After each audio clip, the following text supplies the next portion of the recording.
Hey, good morning, my Feel Good family. Welcome to your Friday, right here on your Feel Good Breakfast Show. So good to be hanging out with you, and so good to have Amy Jones joining us this morning as well. Amy, how you doing, man? I'm well, thank you. Yourself? Good. Want a cup of coffee?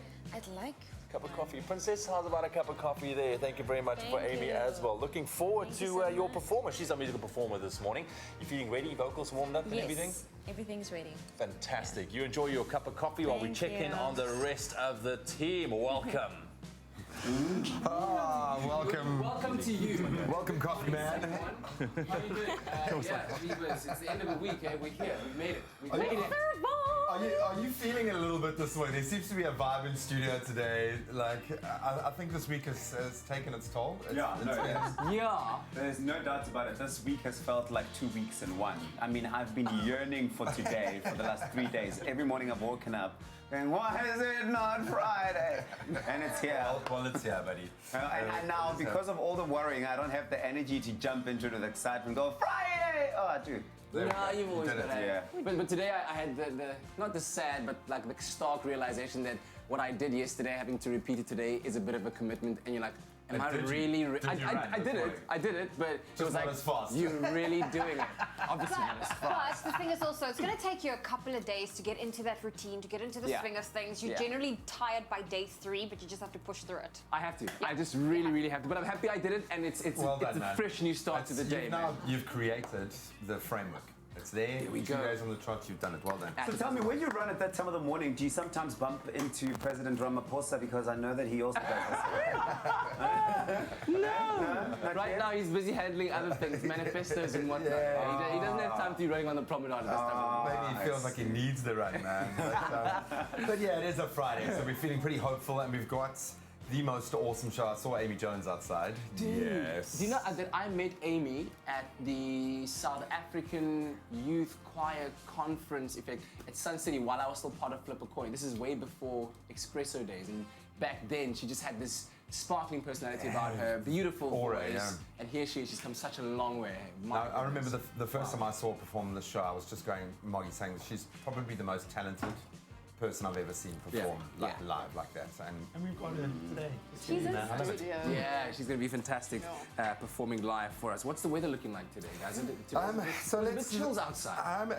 I think it's going to get hotter, man. I saw there was a little bit of cloud on Lion's Head, and according to you and our official weatherman, that means it will rain in Cape Town, so that remains to be seen. But it does say it's going to rain. But let's start in Jersey. Beautiful weather continues in Joburg, partly sunny, so no rain expected there. 18 and 32, your temperature range. Partly cloudy conditions, maybe an afternoon thunderstorm. We love those Jersey afternoon storms.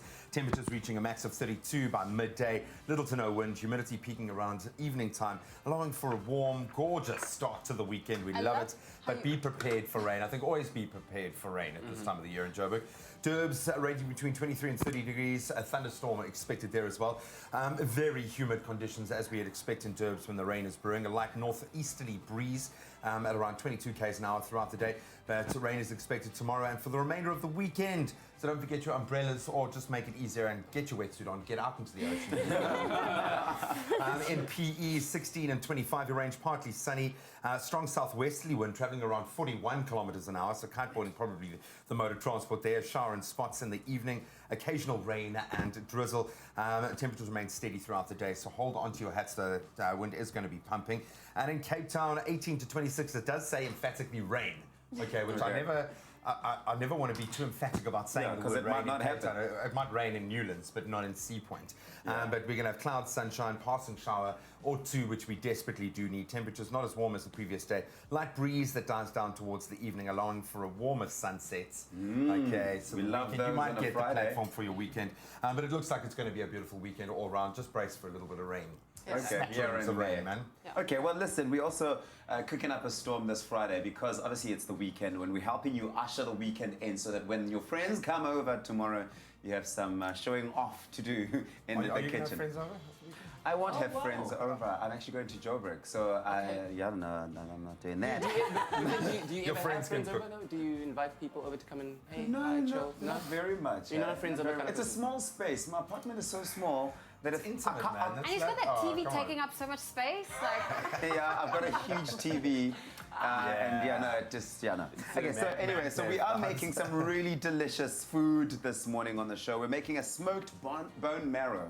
Okay. Bone marrow would have been nice too, though. Yeah. You know what I mean? The bon marrow. Yeah, bone marrow. Bon marrow is Son of Bon Jovi. But no, we're making smoked bone marrow, and we're making unicorn wings as well. Ooh, that sounds exciting. Oh, That those sounds are my very exciting. favorite. Yeah. And like they're the ultimate Friday thing to have. What is it? I don't know how to feel about that because unicorns do have wings, right? Yeah. Yes.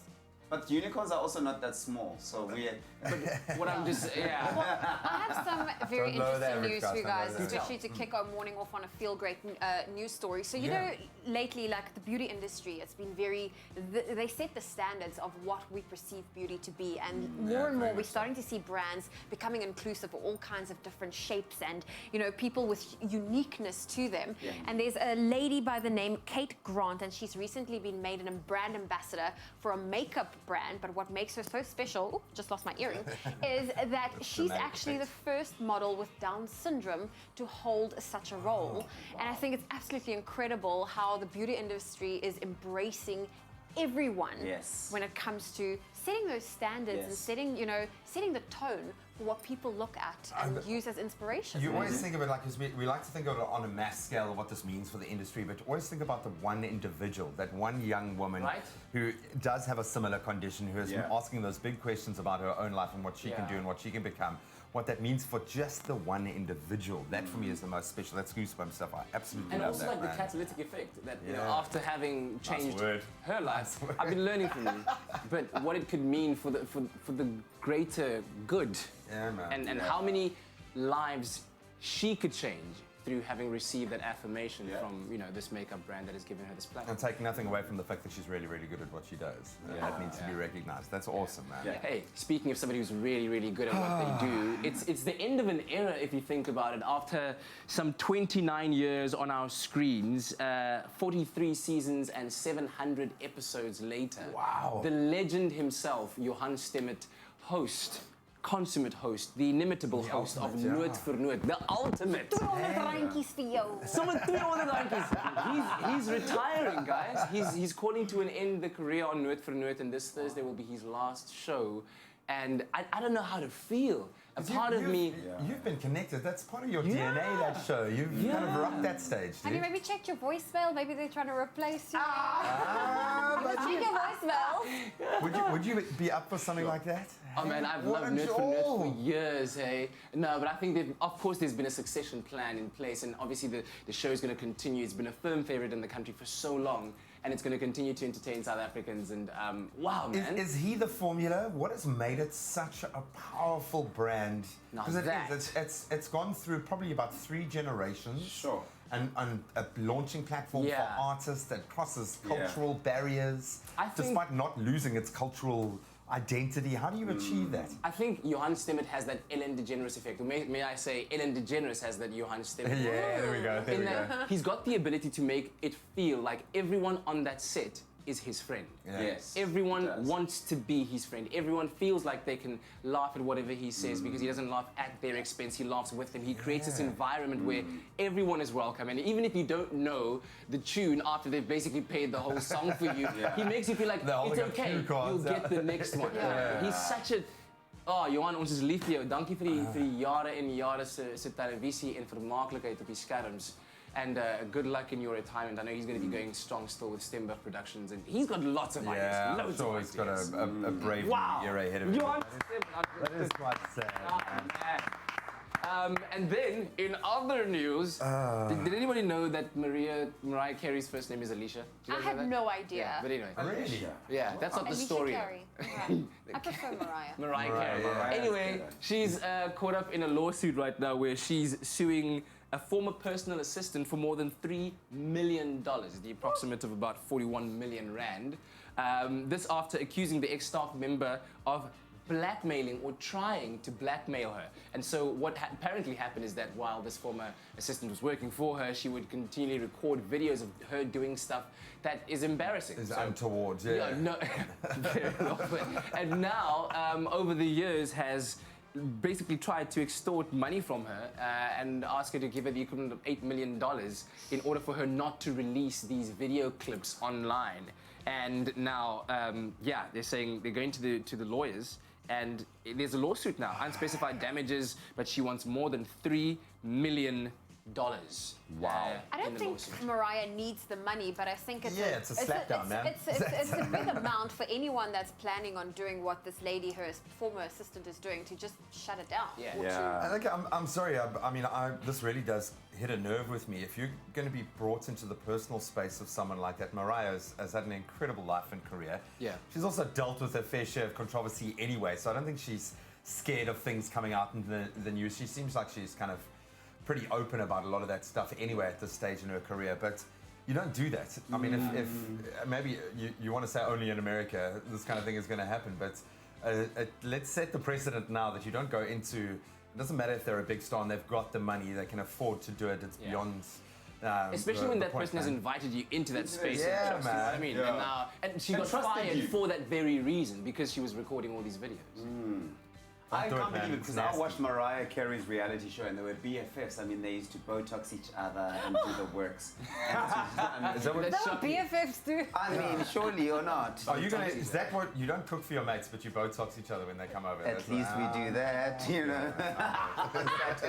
Saturday is 11:30 every Saturday. I'll let you It's do insane it. because they really were so close and so tight. Yeah. If you've watched the reality show, you really see that this woman was everything A to friend Mariah and more than, Mariah yeah. everything to her. And they spoke about the most intimate of details. Just before Mariah cheated on her ex-fiance with the dancer, she knew before everybody else, and she was the one advising her. And it's Now we know why Question. everyone else knows. Question though, other than the obvious money factor, what do you think this person stands to gain from threatening to release this stuff and thus embarrass Mariah on Maybe it's a Fame. sense of power in that space. Yeah. Maybe it Controlling gives her, someone. maybe Yeah. it gives her, maybe she is a bit of a megalomaniac in that way. It kind of gives her some sort of power over one of the most powerful musicians in the world. I don't know. I don't know. Maybe she just wants cash. Yeah. Sure, it takes the Everybody wants $1, man. And maybe that's the vibe. But hopefully, let's try and douse those flames. Let's bring it back up. Let's bring it right to back a up. then, man. motivational quote of the day that Yeah. might make you feel good, put a smile on your face. And this one from the father of the nation, Ntate Nelson Rolihlahla Mandela, whom I think we have many, many things to be thankful for in terms of where we are as a country. But he did share very many wise words with us, one of which was this: there is no passion to be found playing small in settling for a life that is less than the one you are capable of living. Woo! Woo! I mean, that's amazing, right? Wow. You've got to really try and pursue the very best of yourself at every given level, at Yeah. every given opportunity. Don't shy away, especially because people tell you that who do you think you are to try and do this? I remember when I was working at a retail store in like grade 12, and I had the intention of studying BCom CA, and there was a dude who was in primary school with me, who he was like a couple of years ahead of me, and when he came to find out that I was going to study chartered accounting, he's like, so I couldn't do it, what makes you think you could do it? And I'm like, dude, who do you think you are? Like, you can't tell me that. And then, Yeah, it's Got why- it. That's why you were working in formal wear and he was working in casual. That's where you're gonna stay, man. that could be something. No, I absolutely love it. You get one life. Go embrace it, man. Live it. Play big. Hit for the bleachers, man. I love it. So hopefully that set the tone. I wish we could just actually spend the whole show here and just have a chill. Let's get all the guests to come sit here. Oh, it's that time. There it is. Is that Oh, there it is. Oh! Ding, ding, ding, ding, ding, ding, ding. The Phantom of the Opera is here. Okay, let's do it. Shall we disembark?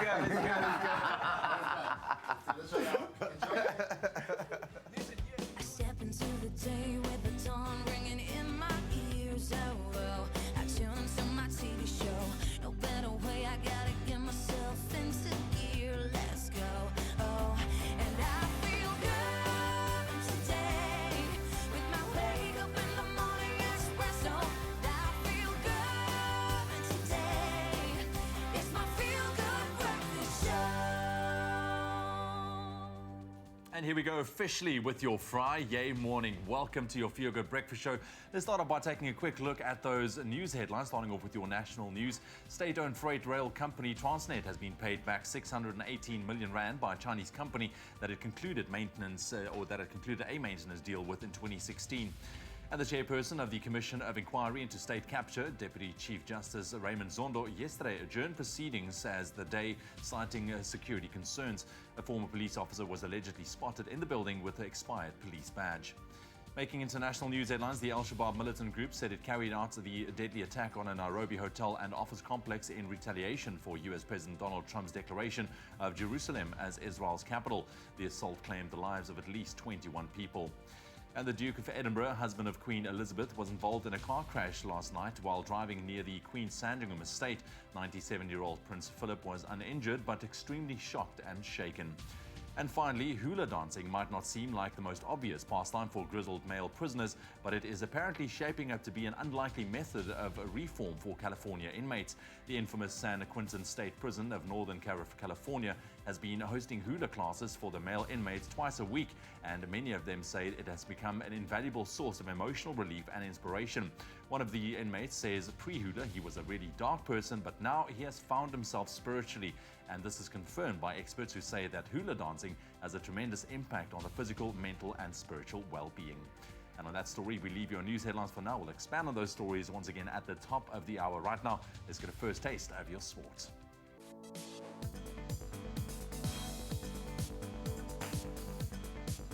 Well, hula hooping our way into a bumper weekend of sports and cricket. The Proteas 50-over team are in action later as their 5-match ODI series against Pakistan gets underway at St George's Park in Port Elizabeth at 1 o'clock.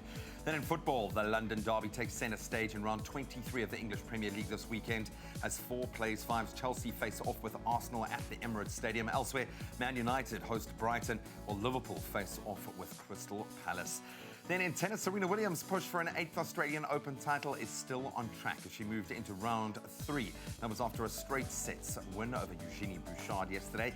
And in motorsports, as expected, Toyota's Nasser Al-Attiyah was crowned the 2019 Dakar Rally champion yesterday, finishing the world's toughest race with a 46-minute lead. We'll delve into all of our weekend sporting highlights, kicking off with that cricket in just a moment, so stick around. Thank you, Graham. Well, let's take a look at what to expect in your temperatures today. A big thank you to the beautiful sunrise photos that's been coming through on the Expresso Facebook page. We received this one from Develd Oosthuis and this beautiful sunrise from Cape Town, where today you can expect cloudy conditions as well as a passing shower or two and a light breeze. A maximum of 21 degrees Celsius expected for today, so a little cooler than usual. But let's take a look at the rest of the temperatures, starting off in Polokwane. Your minimum for today is 19, your maximum 31. Mbombela 20 with a high of 33. It's partly cloudy in Pretoria 19 with a high of 33. Johannesburg 18 reaching a high of 32. Thunder showers is expected in Mahikeng with a high of 37. Klerksdorp 21 with a high of 38. Kimberley 17 with a high of 40 degrees Celsius for today. Sunny conditions in Bloemfontein 15 with a high of 39. Richards Bay 23-35, Pietermaritzburg 18-37, Durban today sunny conditions with a high of 32, Mthatha 15 reaching a high of 36. We have partly cloudy conditions in East London with a high of 27 for today, Cradock 13 reaching a high of 40. If you're in Port Elizabeth, 15 with a high of 24 can be expected. George, rain is on the cards for today, a low of 12 with a high of 22. Sutherland 3 reaching a high of 22. Cape Town also expecting some scattered showers with a high of 21 degrees. Worcester 6 with a high of 24. Springbok 8 reaching a high of 22. And sunny conditions in Uppington, a low of 13 with a high of 34 degrees Celsius. We'll have another weather update for you shortly. All right, stay tuned to your Feel Good Breakfast Show. This Friday has just gotten off to a very, very good start, if I may say so myself. And of course, because it's the weekend, it means lots of sports to talk about. So we'll give you a weekend sports preview. The Proteas now taking on Pakistan in the shorter format of the game after completely sealing the series in the tests. Now, you heard earlier Kat talking about how amazing Amy Jones is. But hey, guess what? After the break, you get to know her a little bit better. And she's going to be our act this morning. Apparently, she's incredible. But hey, let's find out. She is, apparently, and she is, in fact. Stick around.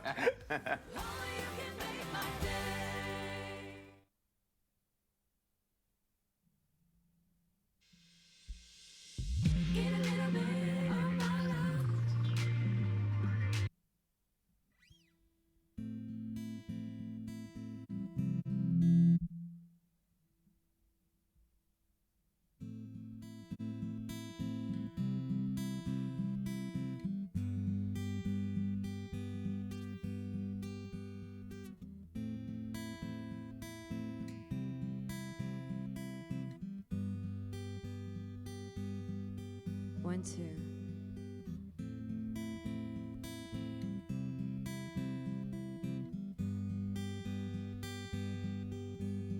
Falling into you, oh baby. Even electricity can't compare to what I feel when I'm with you, baby. I've given up my ghost for you, and now I'm see-through. You give me a feeling so strong.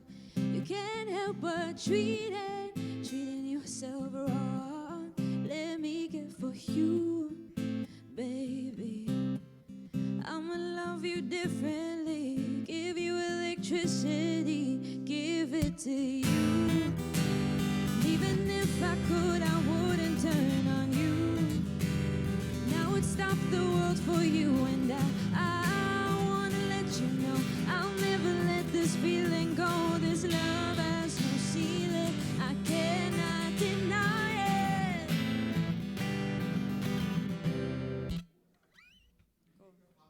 All I see is you, baby. Wide awake and in my dreams, I see your face so vividly. I don't know what I do, baby. If you only saw a friend in me, I'll be bittersweet. You give me a feeling so strong. You can't help but treating yourself wrong. Let me get for you, baby.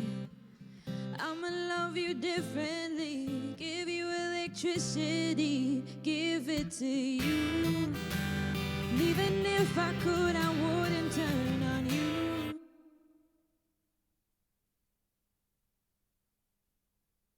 It's my feel-good breakfast show. Welcome back to your feel-good breakfast show, Expresso, right here on SABC3. It is a Friday, and thank you very much for choosing to wake up with us this morning. It's time to check in with the streets of social media. What's happening That's there? right. Well, we are kicking it off by asking you if you could choose 3 words for 2019 to be your inspiration, what will it be? So let's take a look at the comments. Yaku Nurkia says the 3 Ps, prior, proper planning. Nathan Paul says, good morning, guys. Okay. God, faith, perseverance. We have Sabelo that says, morning fam. My 3 words are family, God, and loyalty. We have Lola saying happiness, positivity, and love. Then we have Asanda sending us a beautiful sunrise photo. But Paulina says, morning guys, show love, love, and love. More hugs. Okay, there we go. We have Alison also saying prayer, faith, and hard work. There we go. I'm loving the words coming through. Yeah. You guys Love have is- words for 2019? If you could choose only 3? I will say love, consistency, and faith. Yeah, love that. That's what I will say. I definitely would go for love as well. So love, unleash, and relax. There we go. Well, we what would about you, love Zoe? Come on. Yeah. Well, for me, I think it's you know, drive, drive. I think love and happiness. Are you currently Yes. Ubering? Or like? No, drive like ambition. There we go. Maybe I should have said Honest ambition. mistake. Okay. Well, we would love to know from you, so head on over to our social media pages. Let us know those 3 words you would love to use for inspiration going into 2019.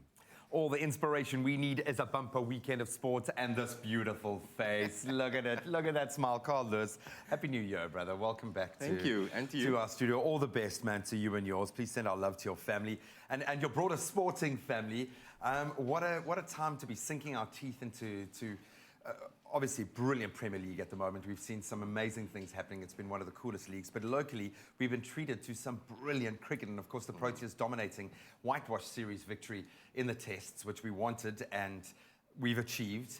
Are we going to see something different when we kick things off in St. George's with the shorter format of the game? Before we get into the kind of intricacies of it, is this a Pakistan team that can offer something in a battle like this, or are they still in that rebuilding phase? So much has been said about how far they've needed to come. Where are they in their journey, do you think? Well, I think with Pakistan, they're a much better white ball cricket team than they are a test cricket side. So I think you'll definitely see improvement. And also, it's a World Cup year. So South Africa themselves will experiment. I think there's out of the 15-man World Cup squad, there's about 11, 12 places that are already guaranteed. So there are people fighting for about 3 spots.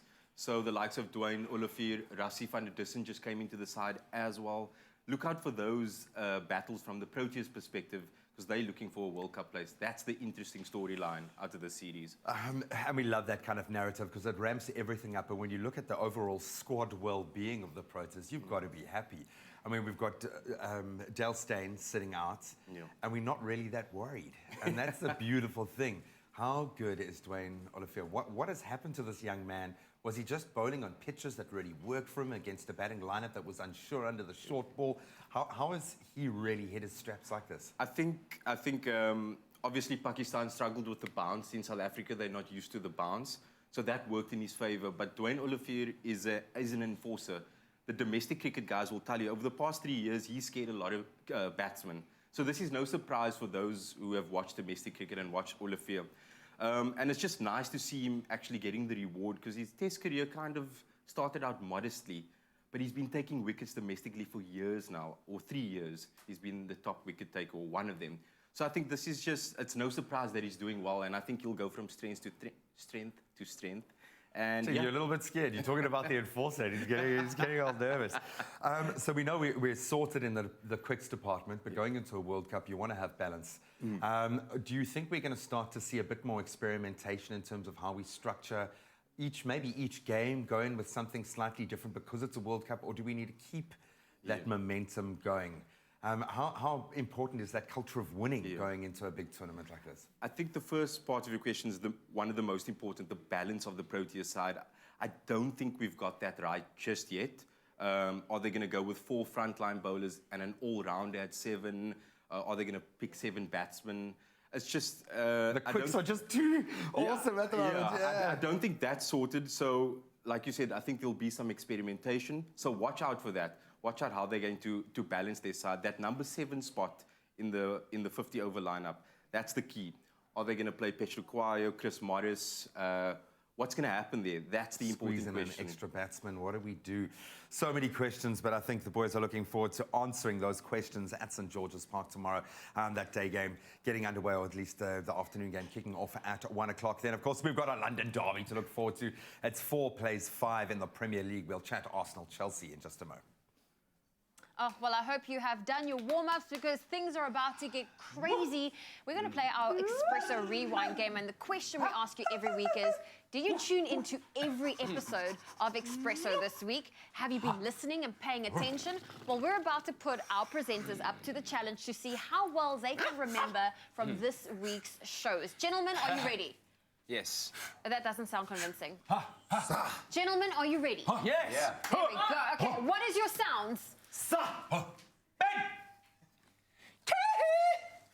that inspired by Michael Jackson? Yes. As from the first week. As for the first when week. I was champion. Cool. Tabisa, give me your sound again. Bang! Sheesh. Okay, gentlemen.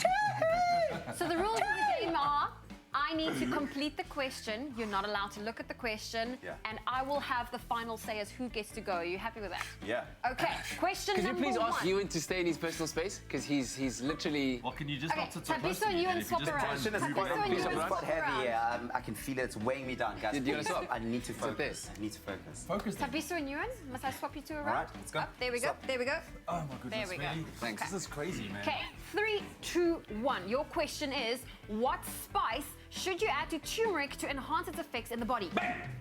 Ewan. Oh wow, I just went for that. Okay, that should be a disqualification. No, let him answer. Answer. Why? Black pepper. The answer is, ting, ting, ting, ting. It is black pepper. Woohoo! Well then, don't sit here and act like you don't know what the answer is, Ewan. Bang! Question number 2. Gentlemen, eyes to the front. True or false? You can inherit eczema from your parents. Bang! Woo! That was definitely me. What do you mean? Yeah. Tabiso. No, you cannot. Oh, You can't inherit it from your parents. Yes, you can. Cat? You can. Ewan? You can. The correct answer is in fact true. So Tapiso, you do not get a point, but I will award one to Ewan and I'll award one to Kat. Does it work that way? Hold on. I have the final say, guys. Madam I made Speaker, that Madam a Speaker, disclaimer. how do you give a point to you when he's just duplicated the answer that I gave? Yeah, it's like which way to get the point? Which was only 50% of what could possibly be. So it was a basically you true or get half false a thing. point. Gentlemen, I went the score first. is as follows. Ewan 2, Tabiso 0, Kat 1. Next. Come. Shush. What is Australian author Tony Parks' latest novel called? Scent of Fear. Centre Fear is correct. The score is Katlejo 2, Tabiso 0. Ewan 2. Have I still got a chance to make it? Thank you. Next. Okay. Okay. What is Rolene Strauss's spoken word album called? Bexa! I heard Bing. Secrets to my growth. And the correct answer is incorrect. It's correct. Secrets to my growth. Oh, wait, come on. Thank you. That's it, guys. That means Is that you're it? our champion.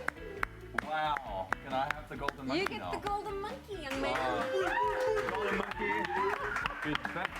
Well done. Oh, no, you're right. You're right. Of course, we have a question for you at home as well. For the first time ever, Banyana qualified for which international tournament? Head on over to our social media if you know the answer. If you're not sure, visit our YouTube channel to watch the videos from this past week and listen out for the answer. At this rate, you're going to have to start a tuck shop selling these things off because you've collected so many. Hello, Katlejo. I belong to you. How the golden monkey shines. Well done, Ewan. We're going to have to wait for another week to see who will steal the honors in our Expresso Rewind game, but go onto our social media pages, answer that question. When we return after the break, we're going to discuss a little Premier League. It's Chelsea up against Arsenal in the Premier League, a brilliant London derby. Then we're going to get you prepped with what's happening across Mzansi with a bit of a weekend gig guide. We'll see you now.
It's my feel-good breakfast show. Welcome back. We're live, large and in charge, and it's a Friday morning. So good to have your company. Thanks for joining us. And right now, it's time for us to get to know our guest artist of the day. And her name, none other than the incredibly talented, the beautiful Amy Jones! Ladies and gentlemen, yes! Neighbors, open up your windows. She's here. Peek through the windows. It's great to have you back, Amy. Thank you, Katlejo. Always such a pleasure. And every time I see you, you're on a new path of adventure. The music continues to grow so beautifully. And most recently, you did a collaboration with Cinnamon, right? Yeah, on a yes. song called You and Me, for which you recently won the Best EDM Song of the Year incredible. at the Dance Music Awards. That's incredible. Congrats Yeah, on that. it's amazing. I thought when you say it, it's like I can't believe it. Right? But, yeah. Does it feel that way? There you are. Yeah, There you yeah, are. yeah. So how did that collaboration happen? So I think it was just a God appointment. I met Kyle at a gig in Johannesburg, and then he heard me sing, and he was like, "You need to be on one of our tracks." My brother and I, we have a thing going on at Cinnamon, and just come to studio and see what you have, and just like be creative. And then that's how the song came about. When you're getting confronted with situations like that, what Yeah. makes you say yes? Because there's a lot to consider. You've got to think about your own musicality, your own music Yeah. career. Is this the right kind of fit? and then at some point, I'm sure you listen to the music, and then you're like, yes, this is something Yeah. that I like. I think when you're going into the music business, it's just always to be open-minded, Yeah. you know, and to be open to work with anyone, but also to be true to you and Yes. able to compromise that.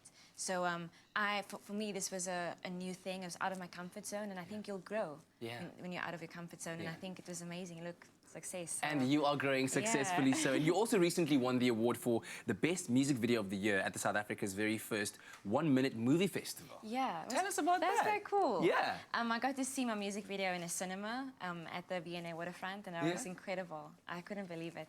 And then, I won the award for best music award video. after award after Yeah. award. What's next? I mean, these must obviously feature as some of your best highlights in your career thus far. Yeah. Are there others that we perhaps don't know about that No, you not- still not yet, look back not on and yet. go, wow? what would you like to achieve with your music, though? Man, I would love to just see the world. Yeah. And I always told myself when I was young, I want to be the musician. You know, Charlize Theron was the actress, but I want Yes. to be the musician and artist, like a Charlize Theron. Oh, but there Amy we Jones. go. So yeah, I just want to travel the world. And Was this Yeah. dream true to you when I met you the first time at the South African Youth Choir conference in Sun Yeah, City? I it mean, was. you were young Amy Jones, and you were singing as part of a massive group. Did you have those ambitions back then? yeah, I did. Oh And man, I just kept it's believing and pushing. it's wonderful to see them playing out so beautifully, so successfully. Any future collaborations that you might want to, people that you might want to work with? Man, I'd love to work with Jay Something. Oh yes. Yeah, that is something I'd really love to do. Even with the. I mean, wait, Yeah. when did this happen? Okay, this was I sang at his restaurant. The open mic. Yeah, the open mic. He invited me and we just had a jam. I literally, yeah, it was incredible. Did you plant the seed? Did you throw the idea around? I don't know what God has, you know, but let's see what's cooking there. So. Okay, I saw that. You made eye contact when you said that, and that means that there's something in the pipelines. You guys heard it here first. You heard it here first. Amy, it's such a pleasure to have you here, and cannot wait to hear you performing live. And you at home, make sure that you do not miss out on Amy Jones performing on your Feel Good Breakfast Show. Africa yeah! Dude, you are in for a treat when Amy performs today. She is just so good. But let's turn our attention to the Premier League, and what has been a cracker of a Premier League season. The 2018-2019 is now kind of entering into the business end. I think the chase for those top 4 spots is really on, and it's really interesting when you look at the teams placed 4 and 5. Of course, Chelsea travelling to the Emirates. They've dominated Arsenal this season, but you're looking at 2 sides that no one gave any chance at the beginning of the season. We look at a lovely roster here. I think the big guns all with opportunities now to either solidify their places, Man United to keep climbing up. They've now set their sights on a top 4 place. But this Arsenal-Chelsea game, a great London derby. We've got 2 of the most formed players. I think they've probably contributed to the most goals, you know, on both sides. Eden Hazard, Pierre-Emerick Aubameyang playing on the same side. They played together at Lille years back. This is a brilliant match, but one that kind of both teams need to win. Yeah, I think it comes at a very interesting time. Arsenal, after a 23-match winning streak, they're stuttering now. It's like they've come to a halt. They don't know where they're getting their next point. So it's a very interesting time for the Arsenal side. I think there was a lot of positivity around Unai Emery. But now I think they're starting to question. Fans are starting to question his team selection. Is it what's gone wrong with them? Because they've got one of the best attacking sides in the league, losing 1-0 to West Ham. I know West Ham are on an unbelievable run at the moment. What's gone wrong for them? But I think it's the defense, like you said. They've got the joint top scorer, not Alex Iwobi, but Aubameyang. So it really is their defense. I mean, they can be exposed very easily. I remember the last game between these two, a very open game. That Chelsea just cut through the Arsenal defence with ease. And that's their biggest issue, to be honest. They've got some of the best attackers, but they just don't have the defence. But talking about Chelsea, they themselves aren't playing that good football, but they're eking out results. Yeah. I think they won 2-1 against Newcastle last week. They weren't good at all. but they managed to eke out the A result. dog at Newcastle. Let's give it to the Toon Army. They've been showing, and I'm doing this for the Geordie half of my family, man. Geordie bias. They're showing a lot of heart. But let's talk about Eden Hazard here. You've got, when you talk about attacking potential, he's unselfish. He's been involved in 20 goals this season. And that's in assists and scoring. He was obviously off to a flyer at the beginning. We thought he was going to be like, the highest goal scorer this season, but he's proven himself to be a midfield maestro, and then you've got this all-out attack. How do you see this being won? Where do you see it being won on the pitch? Is it going to be all in the midfield, or do you think the forwards are going to hold sway? I think, for me, which defence can hold out the best? So Chelsea are going to win, isn't it? Yeah. Like Chelsea have quite, I think, 13 clean sheets. Arsenal have 3 clean sheets this season. Only Fulham has less, which is an indictment on a potential top 4 side that is Arsenal, So as it stands, I think I'll give it to Chelsea. I don't think Arsenal are there just yet. With regards to Eden Hazard, I think he'll play as a false 9 tomorrow. I see Gonzalo Higuain is set to join Chelsea, but not in time for the match. So I think that's a good buy. Eden Hazard could add to his goal tally. I think this is a great time to do it, and obviously with Spurs faltering a little bit and losing Harry Kane, this is a great time to get points and start kind of pushing a little bit higher up to the top at a great lineup of games. And obviously on the way, we've got Manchester United up against Brighton live right here on 3. We're going to kick off that build-up at 4 o'clock on SABC3 tomorrow. Can Ole Gunnar break even more records as an unbeaten manager in charge of Man United? You'll have to tune in tomorrow to find out. Thank you, Graham. Well, listen, it is the start of the weekend. We have exactly what you've been craving for. It's easily becoming one of my favorite moments on a Friday morning. We get to tune into the Roger Good Show. Good morning, Roger Good, Sharesi Ryder, Miss Cosmo, and Robbie Cruz from 5FM. Guys, you know what to do. See, this is why this is my favorite moment. You guys have so much energy. How's it going? Don't lie. You hate it. We know you hate it. Listen, I cringe here because I never know what you're going to do to me. Listen, Zoe, you look fabulous, by the way. This morning we were watching you on the TV. Really, you look gorgeous. Oh, well, you guys sound amazing, so thank you so much. What's happening this weekend, guys? First up, Johannesburg, Dusty Ray Bottoms live at one of our favorite clubs on the planet, Babylon Bar. Babylon is bringing the heat and the best in drag 2019. You can see new RuPaul's Drag Race queen slaying the stage of Babylon each month this year. Kicking it off in January is the fabulous Dusty Ray Bottoms from season 10, doing the night only on Friday, the 18th of January, with only 600 tickets available. You better book now. If you're in Joburg, you've got to come and check out another star from RuPaul's Drag Race Queen, slaying Friday tonight. 8 o'clock gets $150 gets you in. What do you say? That's our first pick. Woo. Then number 2, off to the mother city, Cape Town, your side of the world. Freshly Ground are live at Kirstenbosch, one of the most acclaimed and successful bands to emerge from South Africa in recent years. One of our favorite bands, multi-award-winning Freshly Ground, blends an infectious kind of Kwele style of music, traditions from Zimbabwe, Mozambique, all over Africa, and elements of pop, jazz, blues, and indie rock. They are insane. This Sunday from 5:30, $150 will get you in. And finally, we're down to the City of Poison, KZN, Durban, my boobies. What's going on? The Big Top Rock Suncoast Barnyard is going down. Big Top Ringmaster will take on a musical journey, and music from rock groups Def Leppard, AC/DC, Kings of Leon, Aerosmith, and Red Hot Chili Peppers, just to name a few, and to rock all the ages from some of your favorite pop icons, Elvis Presley, Pink, Elton John, Michael Jackson, Pitbull. The list just goes on and on. Experience a variety of acts, and there are all sorts of pole, aerobatics, silk trapeze, you name it, all performed to the beat of rock and roll, live, band, and singers. Tonight, from 8 o'clock, $130 gets you in. Zoe, baby, what's going on? Woohoo! Well, listen, you've definitely sold it to us. There's a lot of excitement going on. Of course, here in Cape Town, the Fugard Theatre, they present Lang Arm. Yep, play that sound. It's the latest musical created by award-winning David Kramer during the festive season. I mean, Lang Arm is a story of love and intrigue, and it really is something not to be missed. It's taking place at the Fugard Theatre, and you're guaranteed to have a good time, and tickets are available. And it's, of course, tomorrow night at 8 p.m. Tickets range from $150 to $260. Who's making that sound? What sound? What are you trying to tell me? I can't hear anything. What are you talking about? Oh, I thought thought you guys were doing that. No. I thought it was you guys.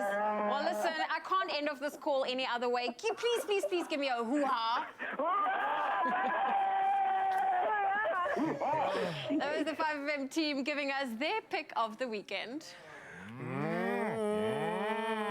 You guys are nuts, man. I don't know if someone's in the bathroom or if that's like a cow sound, but... Shot guys, the 5FM crew, man. Listen, we're going to be taking a very quick break. It's your Friday morning. When we come back, we're very excited because we have a new segment heading your way. It's called, What on Earth Is That? Yeah. So, we'll run you through. How many times have you been in a situation where someone tells you a story and you're like, how is that even a thing? Yeah, exactly. How is that even a thing? Like, seriously, we'll take a look at some of the craziest animals that we've ever seen up next. I can't wait for that one. Well, listen, they say dynamite comes in small packages, and it certainly is the case with these young kids. They're young, but they've got big ideas, so stick around.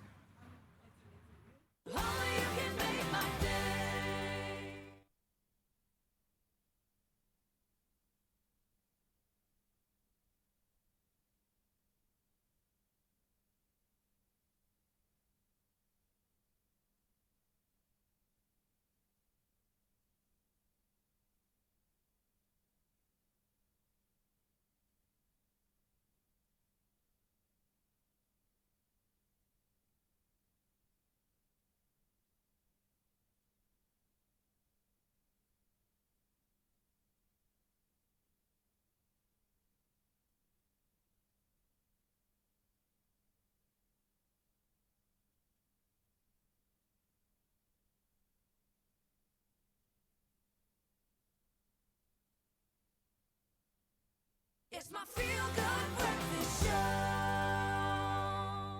Welcome back to your Feel Good Breakfast Show. It's a Friday. We're live, large, and in charge, and always Friday. So good It's a on a Friday. Friday. I apologize to all my constituents. It is a Friday. Yeah, get it right, Katlego. Indeed. Anyway, so we love regular features on Expresso, and this morning we're launching a brand new one. So often in life, you notice something, and the first question pops in is like, how's that even a thing? That's the first thing that comes into your mind. Yeah. Well, that's the question we're asking with this segment. And this morning, we're focusing on the strangest animals that we've ever seen and asking, how's that even a thing? Like, Is it even real? That happens. okay. Well, let's kick it off with, it is a pink fairy armadillo. So let's take a look at this little creature. It is from Argentina. How cute. These little guys burrow underground and are roughly 10 centimeters in length. Their pink armory back is due to tiny blood vessels that run underneath their shell. Look at those That's paws. a pink fairy armadillo. Wow. Sure. Okay. There's big paws that look like dinosaur claws. How cute. I'm king of the road, but I... It really Okay. does look like a creature out of a movie. Absolutely. Yeah, right? Well, talk about a creature out of a movie. How's this one? The tufted deer. How's The that even a tufted deer. thing? How's that even a thing? Exactly. See? So these things, they look like the Count Dracula. What did you of do, deers. Dracula? Live in the mountain forests of Myanmar in Asia, and apart from the little tuft of hair on their heads, the males have also these fang-like canine teeth protruding from their mouths. Look at that. Vampire slash Bambi. I just want to know, because obviously they eat plants and stuff and No, whatnot. do they though? But that's the thing. Do they? What's up with those teeth? Do they go to like Fangs. their dear friends and go, Look at that. Can you imagine a fight with another deer? like, Tom, I told you it's not But Halloween. look how cute they would be if you take the fangs away. I think he's still... How's that even a thing? Well, listen to this one. I've never heard of this animal. Is it a gerenic, a gerenic? How's that even a thing? Geranic? Yeah. Basically, it's an incredibly long-necked antelope that lives in the drier parts of East Africa. It's got a long neck, as you can see, and long legs, which gives it the ability to reach foliage in trees above 2 meters. So this is the cheap man's version of a giraffe. Yeah, I was about to say, it's like Basically. a hybrid. Does it not look like a giraffe Had a and a baby with a springbok? springbok. It Yeah. looks like it stepped off the set of Men in Black.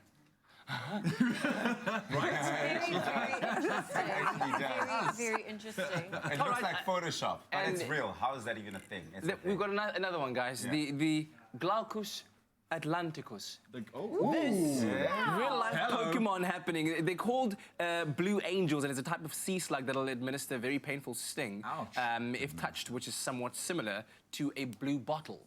How Sure. beautiful is it, But it's though? beautiful. It's like a little bit psychedelic there. It's weird. It's weird. Wow. It's Okay. beautiful. How is that even a thing? So that's how, so let us know if you found stuff online, especially relating to the animal kingdom, where you've asked yourself, how's that even a thing? And then hashtag Expresso Show, so we can check it out. I don't know if I believe any of that, but if that hasn't inspired you to protect this incredible and diverse, beautiful wildlife we get to experience on this planet, maybe this will. I'm going to introduce you to Rocco Antonio da Silva, a Somerset West schoolboy who wants to be a scientist when he grows up because he loves penguins that much and wants to study them. But until then, he has got a thriving recycling, cleanup and awareness program running, and he is only 10 years old. The future is safe. From a young age, many of us are taught to dream big and reach for the stars. But 9-year-old Rocco Antonio da Silva is taking that motivation to the next level. Like most youngsters, he wants to save the environment and make the world a better place. But what makes him truly unique is that he's taking steps to start an environmentalist initiative called the Future Kids. An avid chess, trumpet and piano player, Rocco got his idea from an app his chess coach was creating. That inspired the young man to launch a website of his own. Rocco, tell us, what is Future Kids all about? There's actually two sides to it. There's a physical side and a side all about it. Let's start with the physical side. The physical side is what we're doing right now. We do beach cleanups, we arrange them. We try to get people to come help us clean the beach. The information side is a website that has all the information about it, what the history, our sponsors, why are we doing it. And why is looking after the environment so close to your heart? I just love the sea, and it's really fun because we clean the beach and then we can play on it.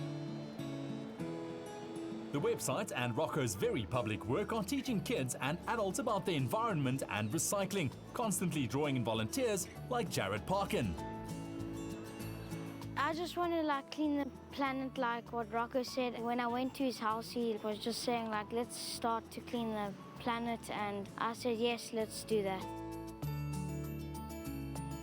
Tanya, what was your first response when you heard that Rocco wanted to start an environmentalist community? When he mentioned he wanted to do something to save the environment, I was like, yes, okay, and put it off. And then he just consistently asked, Mom, what are we going to do? So then I realized, no, he's serious about this. And we had a chat and a little brainstorming session about what he wanted to do. He came up with the name, the Future Kids Club, which I thought was fantastic.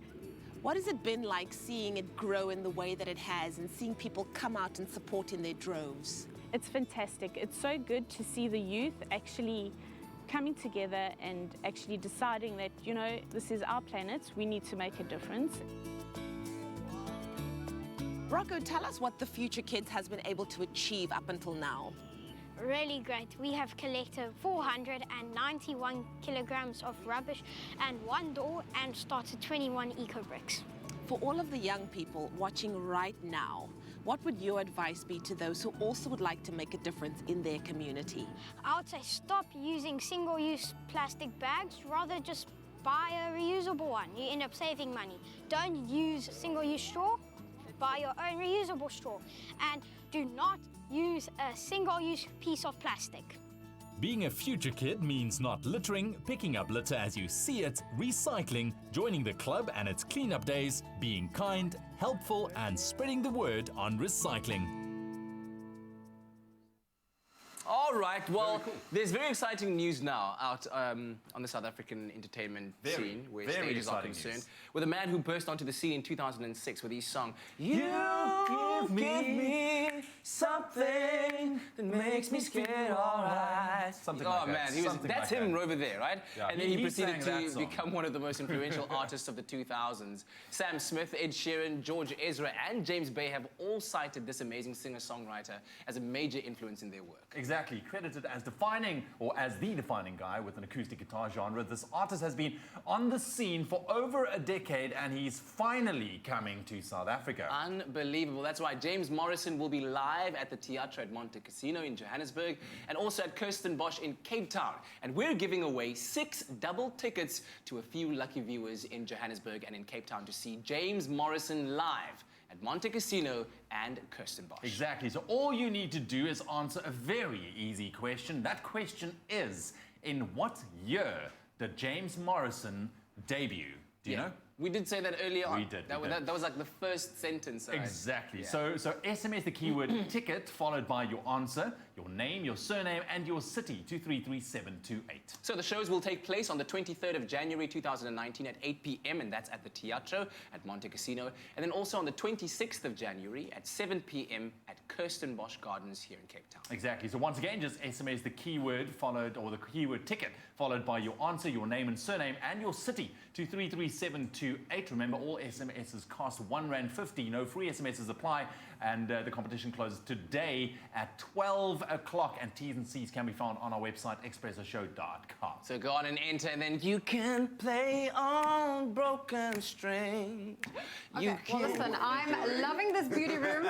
This smells amazing. We are taking the quickest of breaks on your Feel Good Breakfast show. When we get back, the one and only Amy Jones is with us in studio. She's going to perform, so you do not want to miss out on that. That's right. Also, South African-born comedian Kevin Fraser, who's gone to reach the most amazing... Oh, okay, well, that's an interesting way to spray sense. Stardom on YouTube as a comedian, making everybody laugh all over the world. We get to know a little bit more about him. Stick around. You smell pretty.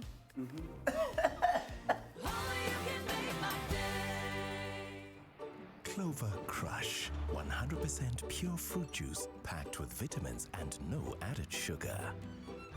Crush, your daily dose of goodness. Now also available in long life. Made with love by Clover.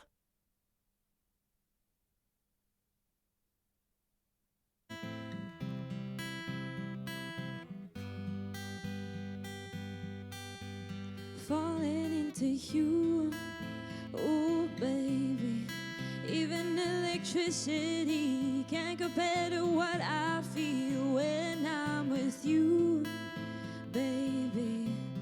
I've given up my ghost for you, and now I'm see-through. You give me a feeling, feeling so strong. You can't help but treating yourself wrong. Let me care for you. Ooh. I'ma love you differently, give you electricity, give it to you. Even if I could, I wouldn't turn on you. Now would stop the world for you, and I wanna let you know I'll never let this feeling go. This love has no ceiling, I cannot deny it. All I see is you, baby. Wide awake and in my dreams, I see your face so vividly. I don't know what I do, baby. If you only saw a friend in me, I'll be bittersweet. You give me a feeling, feeling so strong. You can't help but treating yourself wrong. Let me care for you, baby. I'ma love you differently, give you electricity, give it to you. And even if I could, I wouldn't turn on you.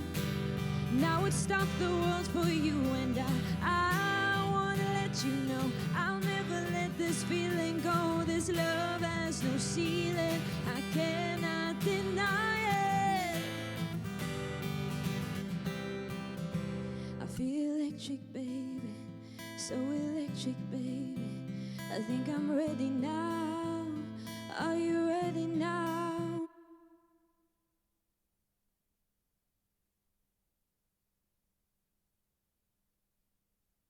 It's my Feel Good Breakfast Show. Happy birthday, a very happy birthday to you. Shake it out, shake it out. Oh, love to see that love has returned to this couch, man. The shenanigans, shenanigans. Because Ewan's not here. I don't want to take it back there, but it's almost Zoe's birthday, almost. Okay, so we are almost there. She reminds us every single day. Kevin Costner's birthday today. Hey, Kevin. Hey, Kevin. Jason Segel, the comedic actor. Jason Segel? Oh, yes, man. I'm just picturing playing like a little banjo or something. I don't know why. Like a singing little about Dracula. ukulele or He something. always plays in those awkward movies. Yeah, but he's so good at that awkward character. Yeah. He is a very funny guy. Isn't he on How I Met Your Mother. Your yeah. Mother, Met Your Mother. That's How it. I Met Your Mother. Yes. I was thinking about that other thing. So these guys, these celebrities, are lucky enough to share their birthday with you. Absolutely. We've got Happy some viewers that we'd love to share some love with. Yeah, happy birthday to Mbali.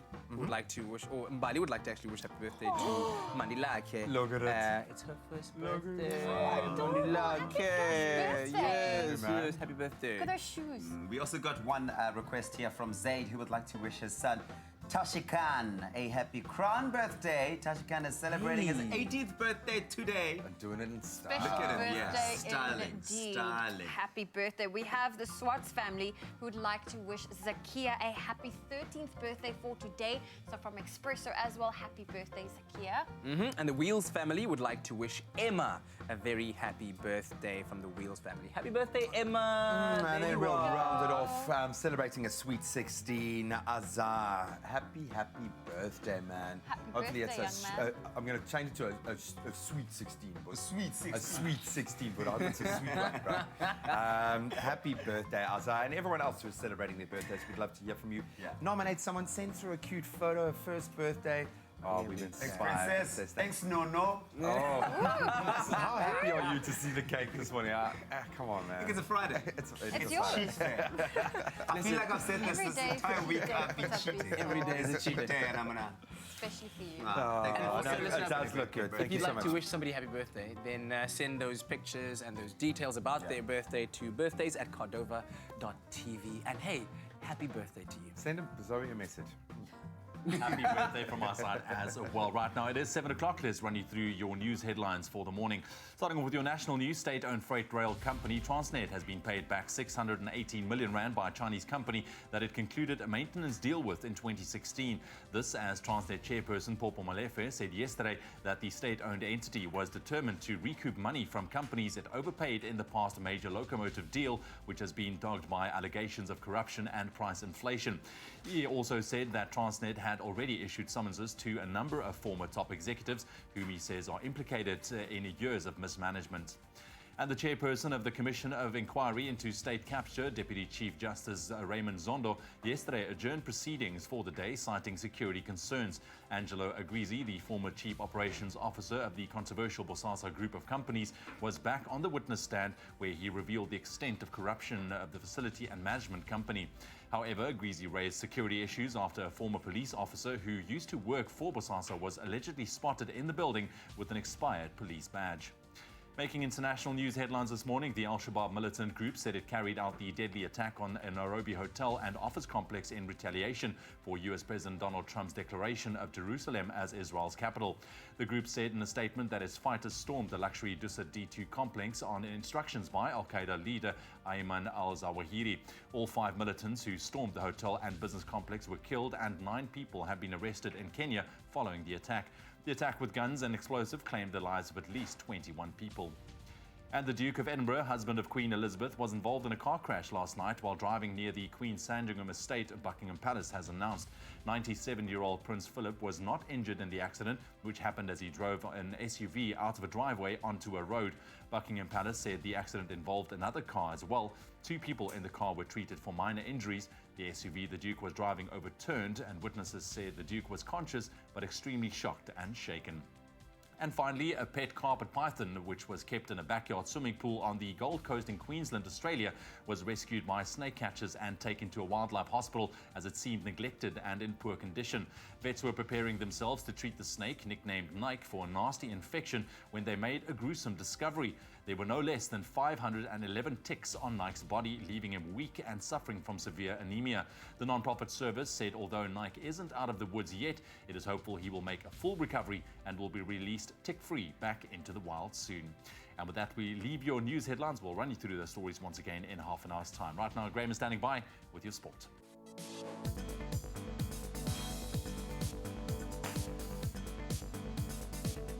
Ahead of a bumper weekend of sport, the Proteas 50 over team are in action tomorrow as their 5-match ODI series against Pakistan gets underway. South Africa will be brimming with confidence heading into the shorter format, having already secured a 3-0 victory over Pakistan in the Test series. That first ODI of the 5-match series gets underway at 1 o'clock tomorrow afternoon at St George's Park in Port Elizabeth. Then in football, the London derby takes centre stage in round 23 of the Premier League this weekend as Chelsea face off with Arsenal at the Emirates. Arsenal will be set on collecting all 3 points in front of their home crowd after Chelsea pulled off a narrow and very exciting 3-2 win in the reverse fixture last August. Other fixtures, we've got Man United hosting Brighton. That's in our feature game here on 3 tomorrow. Liverpool face Crystal Palace, while Man City, they travel to Huddersfield. Then on to tennis, Serena Williams' push for an 8th Australian Open title is still on track as she moved into round 3 after a straight sets win over Eugenie Bouchard yesterday. Despite dropping a few service games in the first set, Williams, the world number 16, remained in control throughout and claimed a 6-2, 6-2 victory. Also in action, Novak Djokovic beat Joel-Wilfried Tsonga straight sets, while Alexander Zverev needed 5 sets to see off Jeremy Chardy. And then finally in motorsport, Toyota's Nasser Al-Attiyah has been crowned the 2019 Dakar Rally champion yesterday, finishing the world's toughest race with a 46-minute lead. Well, last year's champion Carlos Sainz claimed victory in yesterday's 10th and final stage. A 12th place finish for Al-Attiyah was enough to seal his 3rd Dakar title. And of course, South Africa's Geniel de Villiers, fellow Hilux driver, claimed 9th place overall after a 39th place stage 10 finish. That's where we leave our sport for now.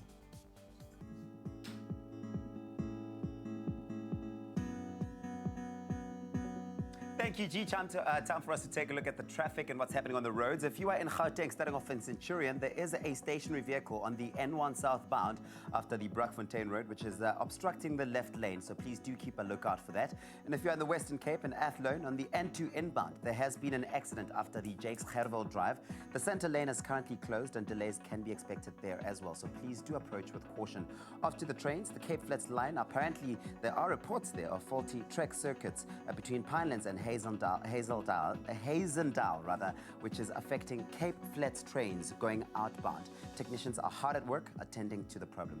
Lovely lady Zoe, what's happening in the weather?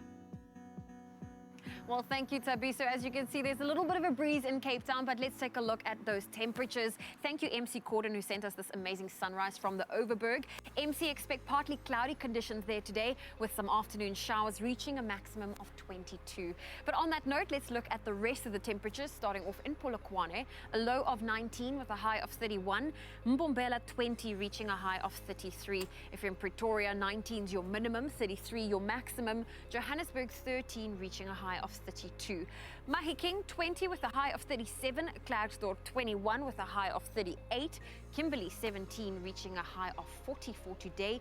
Bloemfontein sunny with a high of 39. Richards Bay 23-35, Pietermaritzburg 18-37, Durban 22 with a high of 32. It's partly cloudy in Mthatha 15 with a high of 36, East London 16 reaching a high of 27. If you're in Cradock today, 13 is your minimum, 14 your maximum. Port Elizabeth 15 reaching a high of 24. George expecting some rain today, a low of 12 with a high of 22. Sutherland 3 reaching a high of 22. Some rain is expected in Cape Town today, a low of 14 with a high of 21. Worcester 6 reaching a high of 24. Springbok 8 with a high of 22, and sunny conditions in Uppington 13 with a high of 34 degrees Celsius. That's where we leave your weather. We'll have more for you in half an hour. All right, it's time to get your Friday off on a good note. And of course, we're assured of that with Amy Jones in the studio. She's about to share her beautiful voice with us, performing a cover of Dua Lipa's Electricity. Yeah.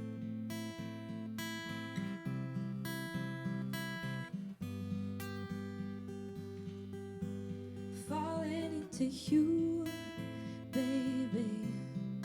Even electricity can't compare to what I feel when I'm with you, baby. I've given up my ghost for you, and now I'm see-through. You give me a feeling so strong.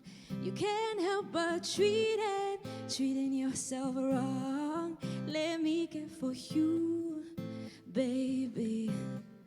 I'ma love you differently, give you electricity, give it to you. And even if I could, I wouldn't turn on you. I would stop the world for you, and I wanna let let you know I'll never let this feeling go. This love has no ceiling, I cannot deny it. All I see is you, baby. Wide awake and in my dreams I see your face so vividly. I don't know what I do, baby. If you only saw a friend in me, I'll be bittersweet. You give me a feeling so strong. You can't help but treating yourself wrong. Let me get for you, baby. I'ma love you differently, give you electricity, give it to you. And even if I could, I wouldn't turn on you. And I would stop the world for you. And I wanna let you know I'll never let this feeling go. This love has no ceiling, I cannot deny it.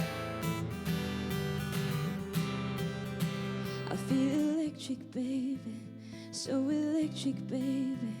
I think I'm ready now. Are you ready now? Electricity, electricity. This current between us, yeah. Electricity, electricity, electricity, electricity. That is absolutely brilliant. Amy Jones on your Feel Good Breakfast show with that beautiful cover of Electricity. Lovely stuff.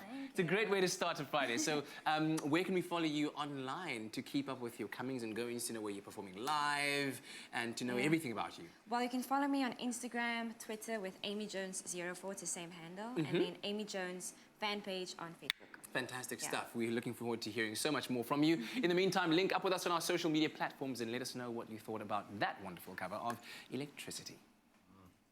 Electrifying performance, then. She is so good. She is so good. We love it. So while you're spending a little bit of time online, do a little search for Kevin Fraser while you're at it and take in some of the funniest YouTube videos you are likely to see. He is amazing, and he is right here this morning. We're going to get into his crazy mind today. Can't wait. Correct. And then we're taking it to the kitchen. We're making something delicious, very appropriate for the weekend coming up. Gather your glasses, gather your friends, because we are showing you a recipe. It's a peach and ginger cooler. Yes, nice. Right here, your Feel Good Very Breakfast social. show after the break.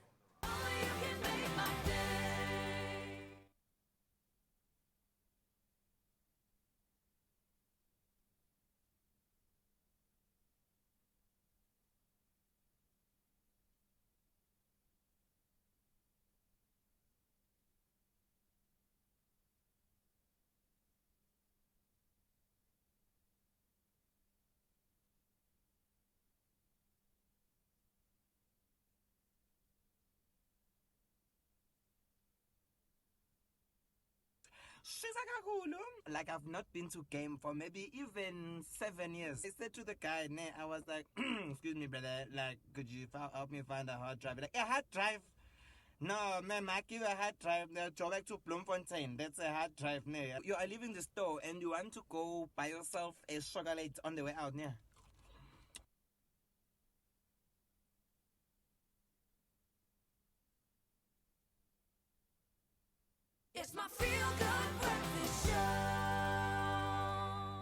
Welcome back to your Feel Good Breakfast show. We are live, large and in charge on a Friday morning, and man, are we in for a wild ride. Now, South African-born comedian Kevin Fraser became an internet sensation after moving to Australia in 2014, when he started releasing hilarious videos online about his experience as an expat, using an impressive array of accents that he picked up throughout his life. Now, over 5 years since, his videos have been viewed millions of times online, and he has toured around the world performing to sell-out audiences. Now, as busy as his life has become, Kevin still finds time to make regular videos online, some of them that look like this.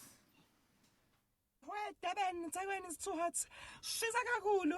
Like, I've not been to game for maybe even 7 years. I said to the guy, I was like, excuse me, brother, like, could you help me find a hard drive? Like, a hard drive? No, man, I give a hard drive. Go back to Bloemfontein. That's a hard drive. You are leaving the store and you want to go buy yourself a chocolate on the way out. Yeah.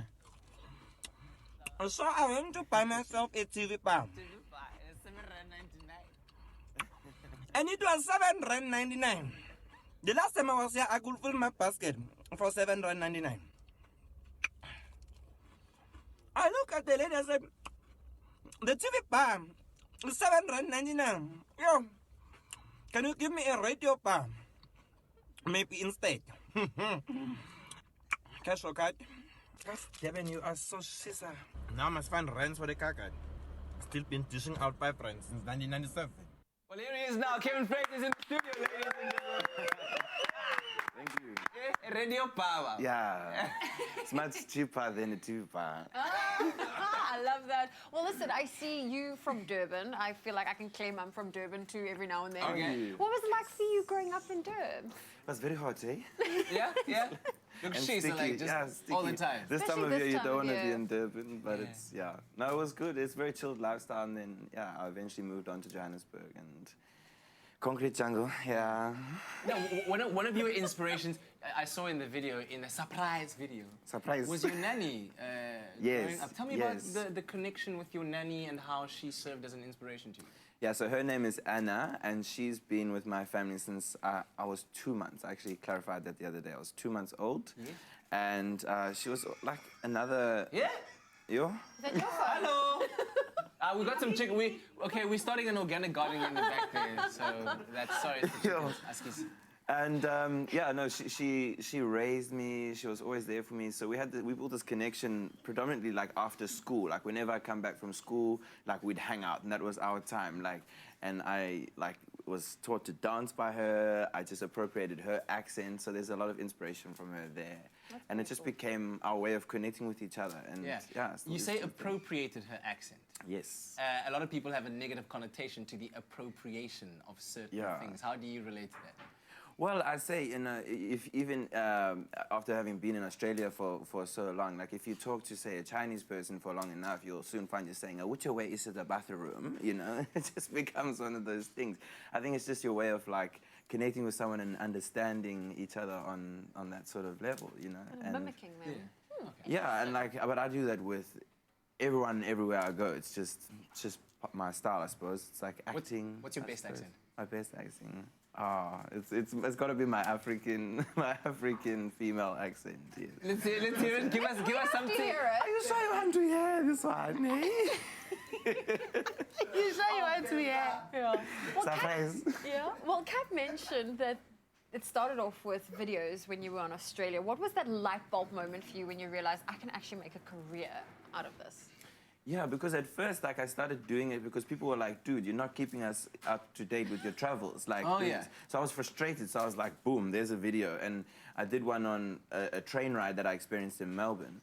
And I just uploaded it, and because Australia's about 77 years ahead in time, I went to bed after I posted the video on Facebook, and I was like, boom. And I woke up and I had like 20,000 views and just like thousands of shares and comments. So I started reading all the comments. And people were like, where are you doing your next gig and this? And I was like, what do you mean gig? Like, what gig? Like, it's just a video. So people were saying like, oh, we'd like pay to come and watch you live. And I was like, serious, eh? So... Man, and it's exploded for you because you were even part of an Australian dating show. Yeah, that was awkward. Tell us about How did you end up on a dating show? Just walking down the streets and then, next minute. No, I was asked to, okay, so let's talk about the poem slang for a second. I just ended up on this show. I wanted to, like, show Australia, like, you know, what Africa was like and a bit of that, and I thought, you know, to try and get onto a reality show would have been a cool way to do that. And I'd actually auditioned for a couple of different TV shows, and then this one was the only one that I actually didn't care about. So I put one of my like viral videos as an audition tape. I was like, boom, take me as I am or leave it. And they phoned me straight away, and they were like, we want you on the show. And then I ended up with a snake around my neck. So you're big down under, too. Did you get a date out of all of it?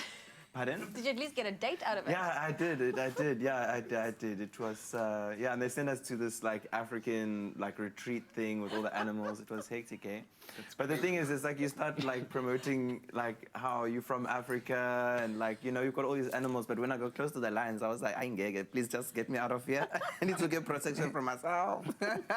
Man, Kevin Fraser is here in the studio. You can follow him online at Kevin Fraser Official. Brilliant stuff. Great having you here, man. Thank you. It's a pleasure.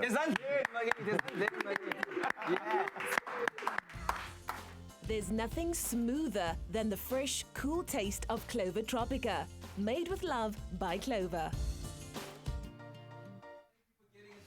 Oh man, I absolutely love it. Time now to take the edge off, cool it down. It's been hot, man. It's been a hot week. Nights, so we're gonna cool you right down with a Tropica peach and ginger cooler. Yep. I was just anticipating like a drink that you pour, but you've got about 50 this is different. Components, and this is a production line here. What is going on here, dude? This is the gold to our drink. The gold. You can see it's a the nice elixir. It's syrupy, so making a cordial first and foremost. Okay. So we have our wow. Clover Tropica mango and peach. Do you have to say it like manga and pesego? Manga and pesego. Manga pesego. So look, we're going to use all of the cool sugar. It's about 2 cups of sugar. It looks a lot, but I mean, with regards to the cordial, you this is only a use a little concentrate. bit. So yeah, this is it's a what you're concentrate. making. Yeah. Okay, cool. So we're going to put that in there. There's a lot of Bam. sugar though, eh? So Don't just use stress. little Don't stress. eh? It's Friday. Okay. Okay, and we're going to heat that up nicely. Then we have our Tropica mango and peach that goes in there. Mango. Just like that. Exactly. Bam. That goes in there. A little bit of zest of a lemon. This is quite clear. I've never thought of making a cordial, creating something know that what you I'm can then saying? use, and you can keep this and you can use it to make And a whole splash range of awesome coolers. of lemon juice. So now, you just keep going that you reduce it. All the sugar will kind of Obviously dissolve. wanted to break it down. Cool. Exactly, up until it comes out in like a syrupy consistency like this. And then you're ready to start assembling your cooler. Or you can just drink this whole thing straight off you can the bat try. and You be can on try. a sugar high for the rest of the week. Exactly, but I mean, you really only need a little bit. So what I'm going to do is I'm going to pop some ice in here first and foremost.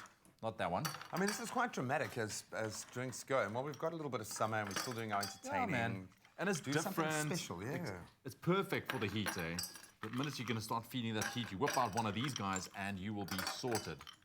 Cool. Okay, so now our cordial goes in Just a little bit. I'll show you. You only need a little bit. Okay. Food theatre, I like it. Just like that. So the keyword here is Clover. You SMS that to 33728 and we'll send you an ingredients list straight to your phone. Exactly. A couple of slices of fresh I ginger. don't know why after Kevin's visit, I just feel myself wanting to drift into accents with everything I say, man. Just guard yourself. Some fresh peach. And you haven't been shy with the ginger that you've sliced it. Bro, yeah. Look, it's going to infuse in there. You're not going to sit up there and end up chewing it. You can if you really want to. And then some good old Frankie's ginger beer. Buddy, I have to say, this looks beautiful. Just this, like so. Yeah, do this part slowly. You don't have to lose absolutely everything, but look at that ombre effect. That's the ombre effect. Yeah, ombre, yeah, and imagine you coming out with a tray of all of these drinks, and you have like, bam, wow, there we go. Look at that, dude. And now what I'll do is, you'll see the cordial is nicely at the bottom, so just before you're going to drink it, you just give a bit of a shah. Just get in there, infuse it nicely even further, and you are... lovely.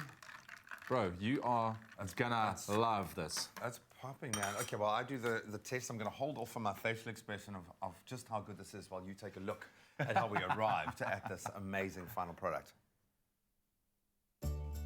It's time to beat the heat this summer with this amazing Tropica Peach and Ginger Cooler. Imagine the aromatic smell scenting the air as a smooth summer sun sets behind a peach tree orchid. It's delicious, dainty, and delightful.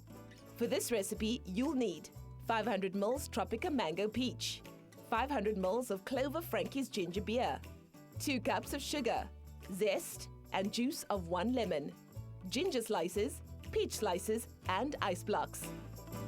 Pour Tropica Mango Peach into a pot. Add sugar, lemon zest, and lemon juice. Heat and reduce until 1/3 remains. Then cool completely. Add ice blocks to serving glasses. Then add the Tropica cordial. Top up with Clover Frankie's ginger beer. Add ginger slices, peach slices, and enjoy. Made with love by Clover. Nah. Eh? Nah. Look at that. It's That- good. That's my reaction. It actually is She's good. lovely. It's got zing. It's fresh. I can taste that cordial coming through. Well done, buddy. Made with love by Dude, Clover it's and you. so easy. Really, really it's good. so easy. Clover's the keyword. Esmazatu 33728, and just chill out this weekend. Chill out. Enjoy, dude. Especially for you, man. Especially for you. You can have the others.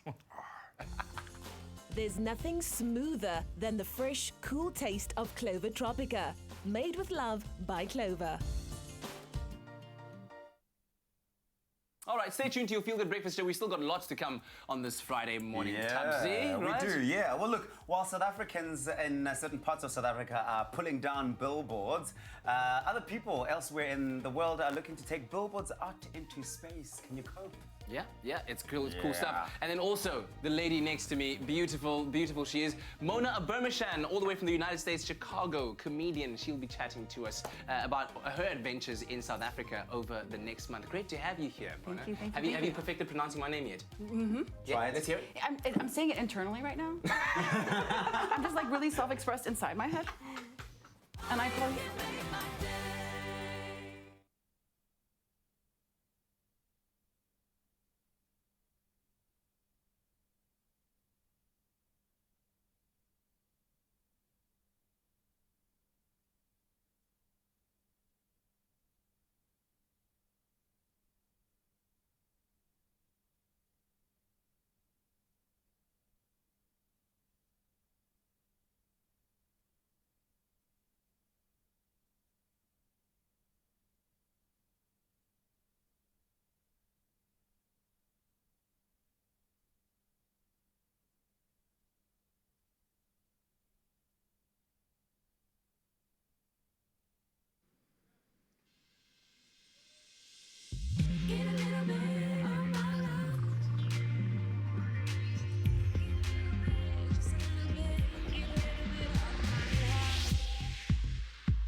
Just a little bit, get a little bit of my love. Everybody wants to have my love. Everybody wants to have a hold on me. Telling me they just can't get enough. Saying I'm electric, they need energy. Stuck in the dark, they need a spark. Why they always wanna come to me? They're falling apart, your broken heart. Just a piece of my gallery, babe. Why you wanna?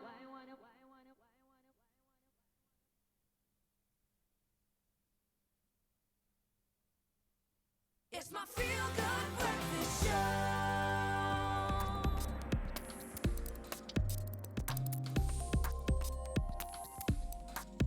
Welcome back to your Feel Good Breakfast Show. It's a Friday and always so good to have you with us. As we reach the end of another week, it's time for us to really quickly look back at some of the biggest stories from the world of tech for the past week, and that's why we have our friend in tech, expert Teres Jansen van Rensburg. Happy New Year to you, sir. Same to you. Great to have you. Great to have you back with us. Our first story involving a Russian startup company that has astronomers up in arms. Why? Well, as you can imagine in this digital age, you need to be advertised to a lot for people to make money, right? Yeah. And that's how all of our digital platforms work these days. Everything is run on ads. Now, they've come up with a new idea to advertise from space. And that's why people are thinking, how would that actually work? And who are you advertising to from space? How big do you have to be to, you know? So this company is saying, okay, what we'll do is we'll send up little small satellites into space that will basically full open kind of like a sheet and will reflect sunlight onto Earth, and that'll be a massive billboard put up in space. So essentially you can imagine in the twilight hours of the morning or the evening, you can see a massive billboard streak across the sky, and it'll show KFC or whatever business you would want to advertise. I mean, that's a big idea. No, it's I mean, stupid. Is it an intrusive or is it innovative? It's a bit of both, I'd say. What line are we walking here? I mean, just imagine getting out of the city for a while. You just want to be in nature. Lord. And then you see this massive Orion's billboard belt now has a belt buckle that says... Right. Yeah. No, please don't do But it, look, guys. okay, maybe Don't do we it. went through the same thing with television. We were like, we hate adverts, but television exists because adverts exist. No, exactly. And the same for social media, This for example. funding, I mean, I've got no issue if we fund the next trip to Mars with this sort of thing, but I mean, how expensive would it be to do this? Is it worth the effort? Well, the idea is that it would be quite cheap because these satellites are basically the size of a tissue box, and it would send hundreds of them into space at the same time, and it would basically unfurl a sheet that's maybe 2 meters by 2 meters, and kind of have a pixelated view of whatever you're trying to advertise. So the costs won't be great, and that's why the startup has garnered a lot of attention because they seem like they know how to, Yeah, put something guys, up in let's the just sky and make continue to money. add trash to space. It's not like it's an existing problem already man. that's like hit a couple of rockets that we've sent. Let's just do that. And then one day it'll all just come burning through the atmosphere and then hit somebody on the head and then be like, oh, it's a danger. Let's not do it anymore. Please don't do it. There's Like the some sky is poor beautiful as it is. Please Amazonian don't. tribe now Don't. that is going to have their whole ethos redefined because they've just seen something that, I don't know about that. I don't know. Don't. Can we move on to kind of data gathering? I was asking you earlier if our phones are listening to us. We are becoming incredibly paranoid at data capturing at the moment. Teachable parasite. Okay, what is that? It terrifies me. Just the term terrifies me. 2 European designers have put this out there into the world, and it's obviously had a knee-jerk reaction. Yeah, I think, as you said, rightly, because a lot of people are concerned about privacy now. As we should be. And a lot of companies have started to use your data in ways that you probably didn't think they would use it to start off with.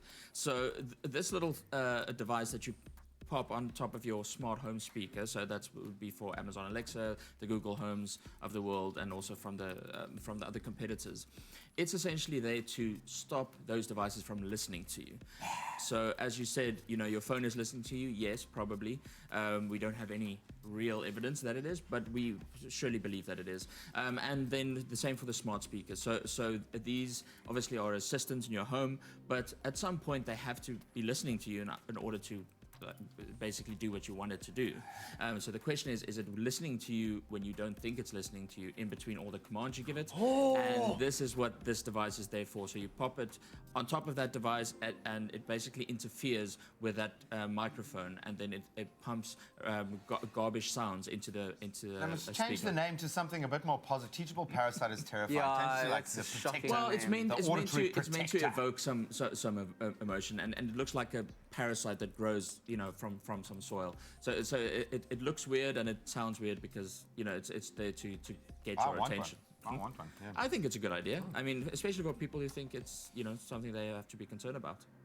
Thank you, Mark. Thank you, Mark, for that. They're always listening. They're always listening. Thanks, man. Exciting yet terrifying all at the same time. Let us know which stories have caught your attention in the world of tech and share them with us online using #Expresso Show. Don't worry, we're not listening. We're not listening. Scare me, bro. But never know who might be listening. Right now, though, let's quickly take another look at your news headlines on your Friday morning. Starting off with your national news. State-owned freight rail company Transnet has been paid back 618 million rand by a Chinese company that it concluded a maintenance deal with in 2016.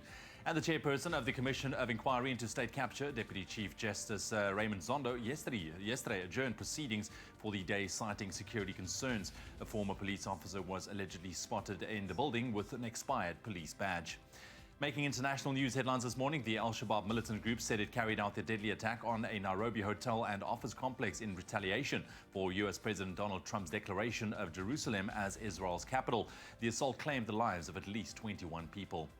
And the Duke of Edinburgh, husband of Queen Elizabeth, was involved in a car crash last night while driving near the Queen's Sandringham estate. 97-year-old Prince Philip was uninjured but extremely shocked and shaken. And finally, hula dancing might not seem like the most obvious pastime for grizzled male prisoners, but it is apparently shaping up to be an unlikely method of a reform for California inmates. The infamous San Quentin State Prison in Northern California has been hosting hula classes for the male inmates twice a week, and many of them say it has become an invaluable source of emotional relief and inspiration. One of the inmates says pre-hula he was a really dark person, but now he has found himself spiritually. And this is confirmed by experts who say that hula dancing has a tremendous impact on the physical, mental and spiritual well-being. And that story, we leave your news headlines. We'll expand on those stories once again at the top of the hour. Right now, let's take another look at those sport headlines.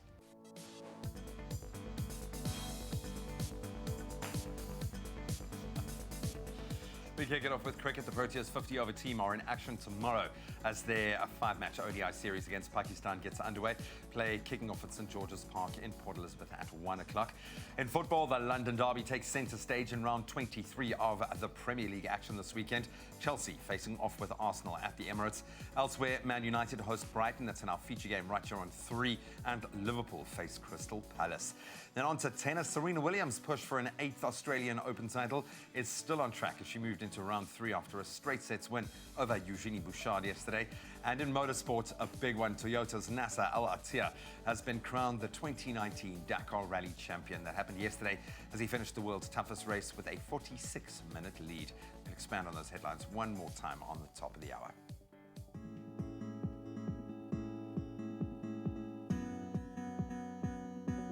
Thank you, G. A look at the traffic now. If you're in Gauteng and Centurion, there has been a multi-vehicle accident on the N1 southbound after the Samrand Avenue, which is currently obstructing the right lane. So please do approach that with caution. And if you are in the Western Cape, in Milnerton on the N7 southbound, there is congestion before the N1 off-ramp. Delays can be expected in that area, so please allow for extra travel time.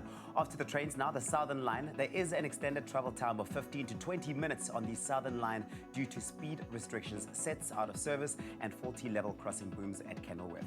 Zoe, what's happening in the weather? What? Okay, weather. Let's take a look at the weather, all right?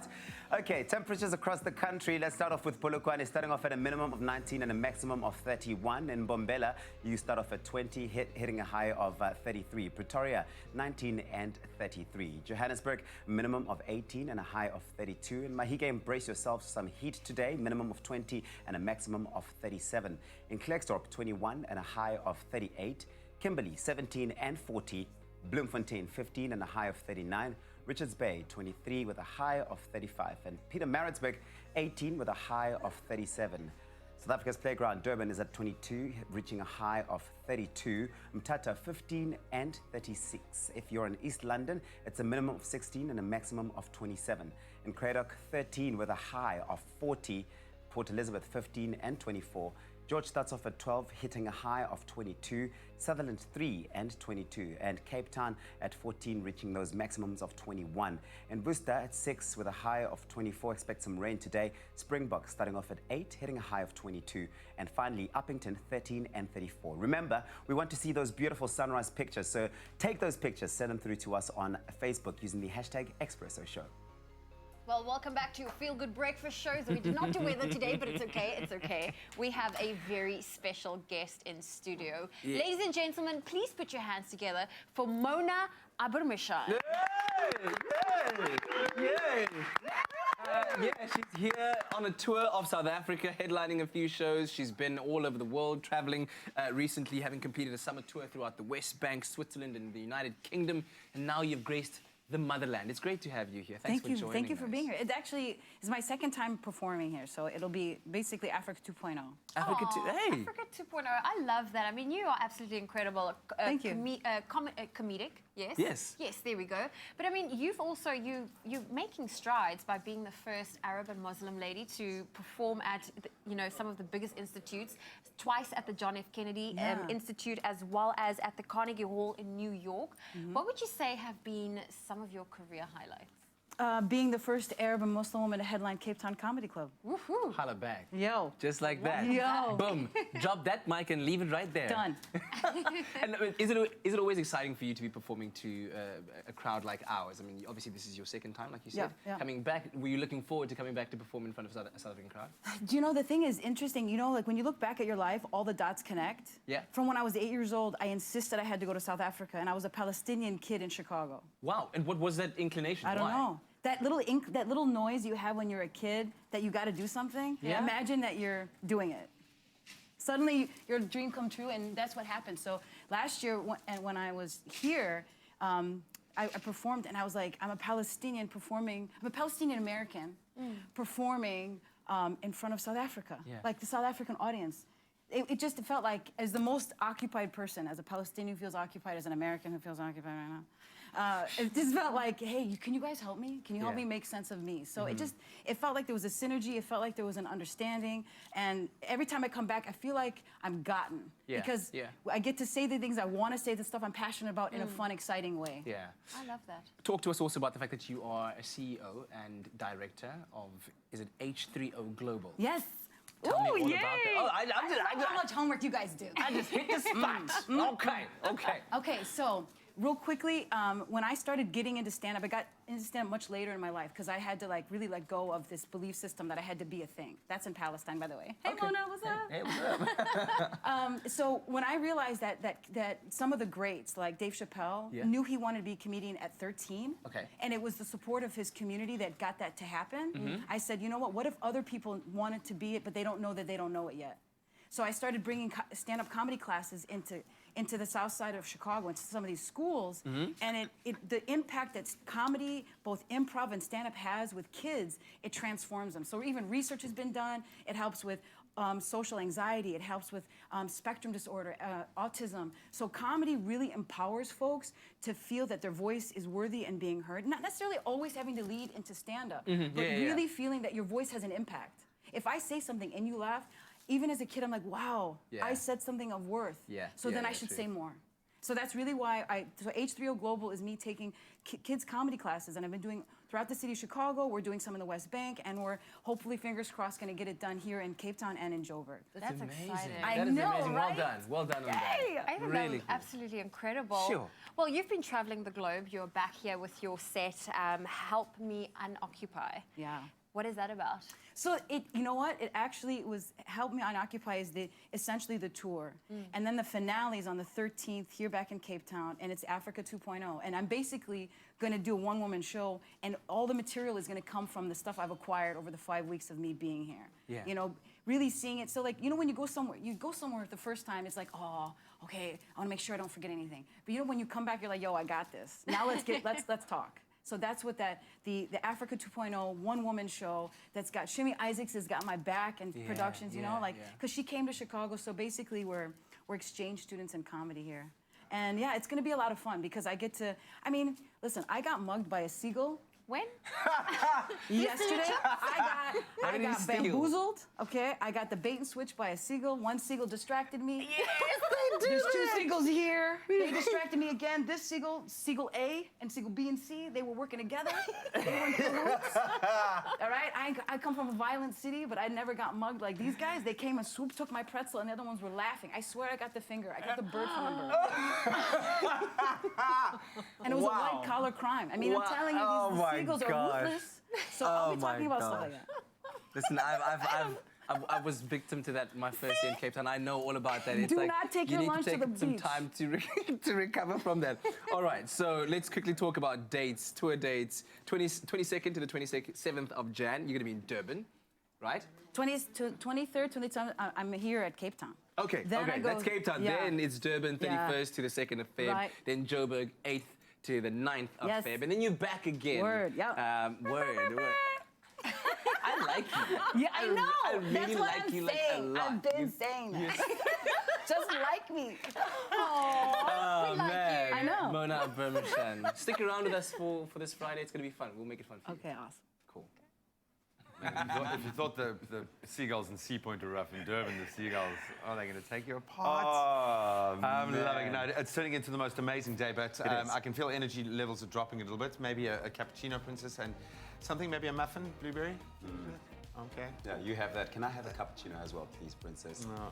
Beautiful. Oh, you can see who Always is funny loved, when eh? a non-South African has a South African experience be attacked by the animals here, because they never expect it. Don't trust the They think seagulls it's the cutest at thing. all. And I don't trust them at all. Well, listen, we're going to take a quick break right here on your Feel Good Breakfast show, the Expresso show on SABC3. After the break, Amy Jones, she's got yet another sizzling performance for us, right? Then we're going to have a little bit of fun. You can't have the comedic talents of the likes of Kevin Fraser in the house without getting down to a game of Say What? Cat is going to take him on. It's going to be disastrous. It's going to be awesome. Stick around. We'll see you in a mo.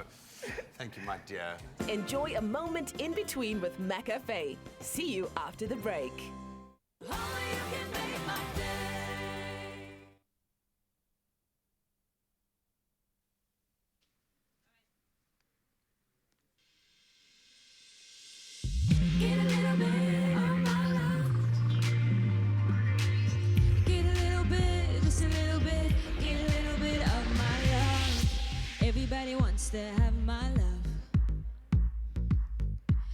Everybody wants to have a hold on me, telling me they just can't get enough, saying I'm electric, they need energy. Stuck in the dark, they need a spark, why they always wanna come to me, yeah. Falling apart, your broken heart, just a piece of my gallery, babe. Why you wanna waste my time? Why'd I even let you try? Do I need to spell it out for you? All the money can buy me now. I don't wanna be in your show. If I needed deja vu, I'll be sure to call on you. All the money can buy me now, but you just get a little bit of my love. Get a little bit of my love. If I needed deja vu, I'll be sure to call on you, but you get a little bit of my love. Everybody painting pretty lies, telling me they want a little piece of me, and I never really needed too much. No, I never really needed your love. No, saying I'm electric, they need energy.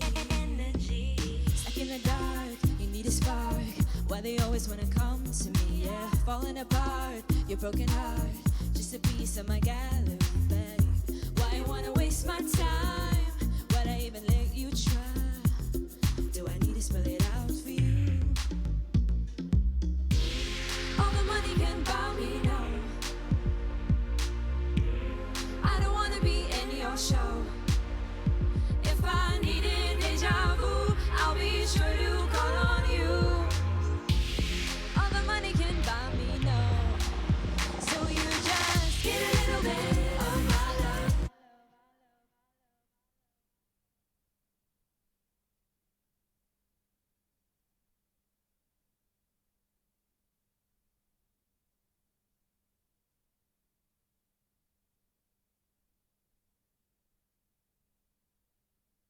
It's my feel-good breakfast show. Hey, welcome back. It is your feel-good breakfast show, Expresso. Time for us to play a little bit of a game, and what we've done is we've put together a selection of random celebs, and we want to hear the first question you would ask them in an interview in a quick fire game called Say What? Say what? Oh, well, it's only fair that we put one of the presenters up against one of our guests. Kevin Fraser is still with us in studio. Kat, you've only hosted this game, so this is the first time you actually get to play. I'm nervous. Okay. I'm very nervous. Are you nervous? It's the first time for everything, eh? Okay. You never forget your first time. Well, Kevin, you know how the game works. We've got an image here. Do I? I'm going to give each of you a chance to say the first thing that comes to your mind. Are Who's you going to ready? go first? I feel like our guest needs to go Yes. first. So you always go first, All I'll right. follow up. Okay. So you just got to look at the screen. Okay, Sure. let's get our first picture up. Come on. It is a picture of Charlize Theron. Where did you live in Benoni? Because I was there too, eh? Would you consider becoming a Benoni ambassador? I think Okay. there's no official title, ambassador of Benoni, you know? There isn't. You know what I'm saying? Is there an ambassador of Cape Town? Yes, I'm sure there is. Table Mountain, I don't know. Move on. Move Okay, on. let's move on. Our next guest is Oprah. Oh, Wow. I just want to give her a hug, to be honest. But you have to say something. You get a car, you get a car, you all get a car. Oprah Winfrey. You're asking her for a call? I would want to ask her how would she like to be remembered one day? She's done so much good in the world. Like, how would you want to be remembered? What would you, when people say Oprah Winfrey? Yeah. She is the. Yes. Complete that sentence for me. I want to ask her what conditioner she uses. Oh wow! Conditioner for the Beautiful dogs. curls. For the Beautiful dogs. curls. Okay. Next one. Next one, we have the one and only Britney Spears. Oh, hit me, baby, one more time, eh? You have to ask her a You question. have to ask a question, I know, Kevin. I just had to take a moment. Like, what is actually going on there? Like, how are you feeling, honorable Out of member? all the images, this is the one we got for you. I would ask Britney Spears if she ever regrets leaving Justin Timberlake. Or just like, you know, oh guys, that wasn't even meant to be spicy. That wasn't even, I know, it's just, what do you mean? Too soon, it's been years. It's been decades. I just want to know how she got that on. What do you mean? Just the that. How'd you get that on? How do you put that spider's web on? It looks like a fly there. What? Okay, let's move on to our next guest. What would you ask Kevin Fraser? Awkward. That's me, eh? Yep. Why the pose, bruv? I would ask him, and like, what is your modus operandi in this current agenda, Baba? Tell us. We want to know. You want to know. Let's Spoon move of on us. to our next guest, Kim Kardashian. Oh, Lord. It's the first time. Why are we choosing pictures like this? Is that a real Kim Kardashian? It's Kim Kardashian. No, man, there's something in the middle there that looks like it's a... Is it not I think it's a ribbon. Oh, it's a ribbon. Oh, my... Like, what are you does look doing? like a doll on a pole. Why, Kim? Operation Bling. I'm trying to understand. What about the kids? I think that would be my question. What about the kids? Yeah, I want to know if that's an advert for Red Bull. I think she was going for Victoria's Secret Angel. Wow, yo. Okay. Listen, that was torture. I'm not That going to was lie, tough. gentlemen. Yeah, that was torture. That was torture. A game of say what, and there wasn't much spice. I suck at this game. I realize I'm only good at hosting it. I suck at playing it.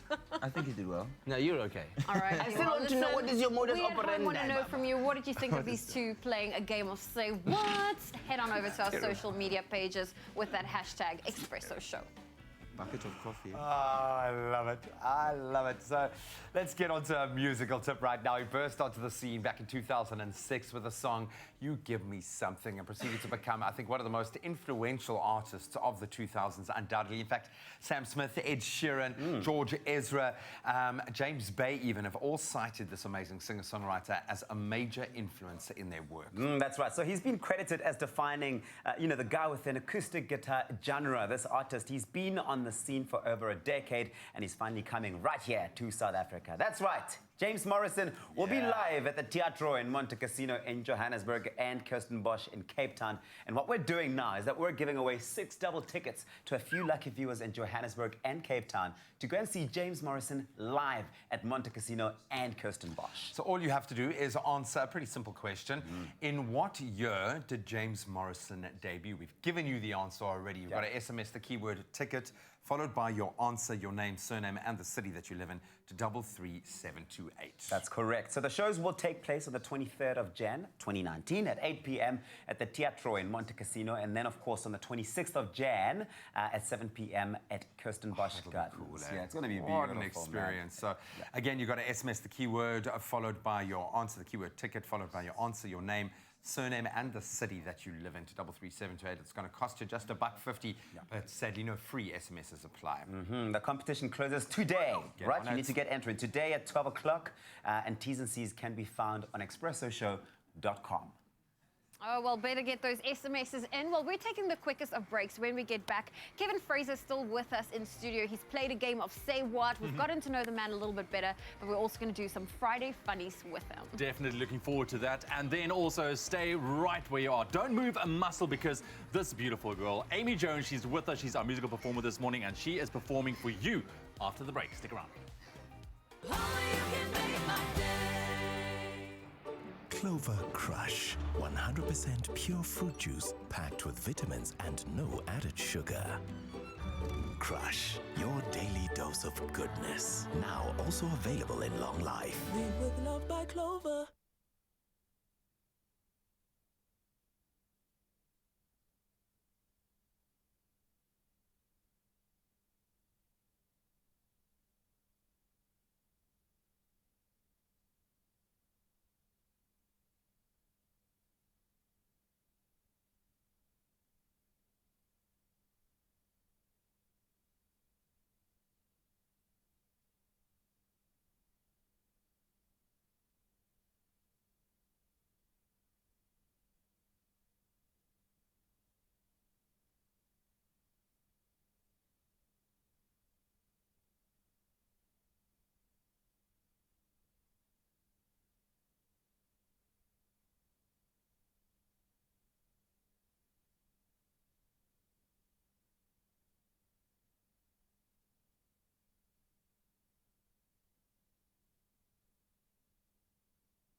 It's my feel-good breakfast show.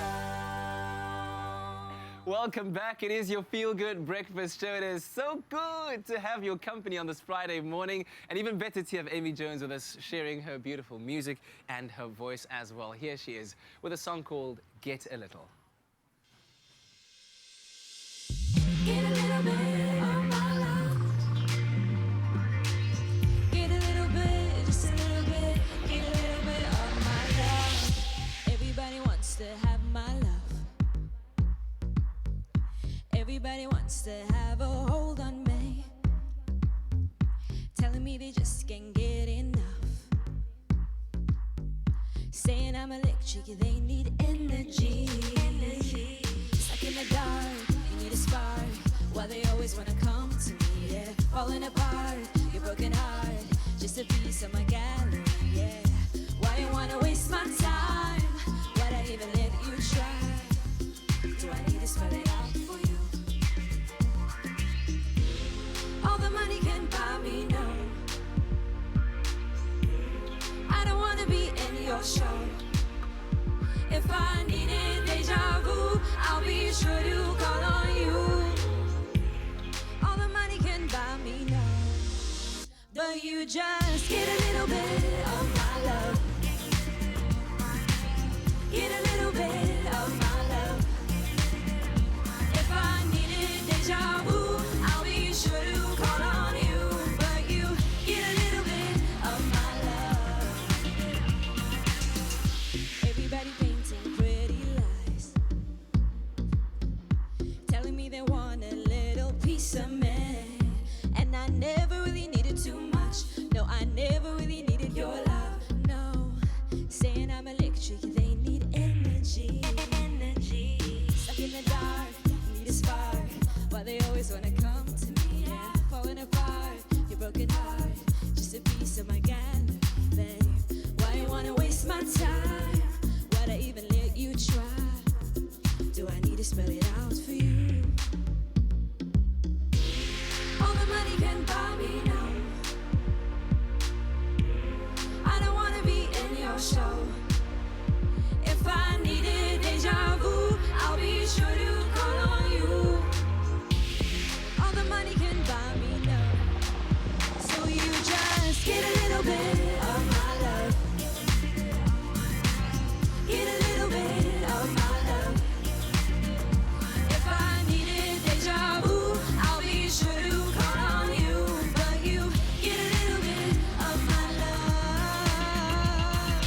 I can't stand you for too long. I'll be just fine on my own. I could give you just enough, 'cause you don't get to have all of my love. So you just get a little bit of my love. Get a little bit of my love. If I need it, I'll be sure to call on you. But you get a little bit of my love. If I need it, I'll be sure to call on you. Get a little bit of my love. Get a little bit of my love. Come on! Get a little beautiful stuff. Amy Jones on your Feel Good Breakfast show. Thank you very, very much. Tell me about that song. So I wrote that song with two other writers. Yeah. And basically it's about, it's okay to just give a little bit of love to people. Okay, you know? all right. To those who are shady and, you know, so it's okay to actually give Yeah, a don't be little bit shy of to yourself. share. Yeah. The more you give, the more it multiplies all exactly. over. All right, so now that you are where you are, beginning of the year, right? Yes. What are we looking forward to in 2019? What is the plan and what can we anticipate? Man, more live performances. Yeah? So I'm doing like a fundraiser event on the 2nd of February with Okay. Patch. And it's incredible. It's like Freshly Ground is going to be there, Anton Morrison. Oh, so that's legendary. exciting. But then more collaborations and more songs. And we look forward to more Yeah. music and to having you even more on the show as well. We can follow you at Amy Jones 04. Yeah. all over social media. And of course, as always, link up with us and let us know what you thought about that performance on our Feel Good Breakfast Show social media platforms using #Expresso Show. Wonderful stuff. Awesome. Thank you. Right, let's quickly take a last look at your news headlines for your Friday morning. Starting off with your national news, state-owned freight rail company Transnet has been paid back 618 million rand by a Chinese company that it concluded a maintenance deal with in 2016. This as Transnet chairperson Popo Malefe said yesterday that the state-owned entity was determined to recoup the money from companies it overpaid in the past major locomotive deal, which has been dogged by allegations of corruption and price inflation. He also said that Transnet had already issued summonses to a number of former top executives whom he says are implicated in years of mismanagement. And the chairperson of the Commission of Inquiry into State Capture, Deputy Chief Justice Raymond Zondo, yesterday adjourned proceedings for the day, citing security concerns. Angelo Agrizi, the former Chief Operations Officer of the controversial Bosasa Group of companies, was back on the witness stand where he revealed the extent of corruption of the facility and management company. However, Agrizi raised security issues after a former police officer who used to work for Bosasa was allegedly spotted in the building with an expired police badge. Making international headlines this morning, the Al-Shabaab militant group said it carried out the deadly attack on a Nairobi hotel and office complex in retaliation for US President Donald Trump's declaration of Jerusalem as Israel's capital. The group said in a statement that its fighters stormed the luxury Dusa D2 complex on instructions by Al-Qaeda leader Ayman al-Zawahiri. All 5 militants who stormed the hotel and the business complex were killed, and 9 people have been arrested in Kenya following the attack. The attack with guns and explosives claimed the lives of at least 21 people. And the Duke of Edinburgh, husband of Queen Elizabeth, was involved in a car crash last night while driving near the Queen's Sandringham estate, Buckingham Palace has announced. 97-year-old Prince Philip was not injured in the accident, which happened as he drove an SUV out of a driveway onto a road. Buckingham Palace said the accident involved another car as well. 2 people in the car were treated for minor injuries. The SUV the Duke was driving overturned, and witnesses said the Duke was conscious but extremely shocked and shaken. And finally, a pet carpet python, which was kept in a backyard swimming pool on the Gold Coast of Queensland, Australia, was rescued by snake catchers and taken to a wildlife hospital as it seemed neglected and in poor condition.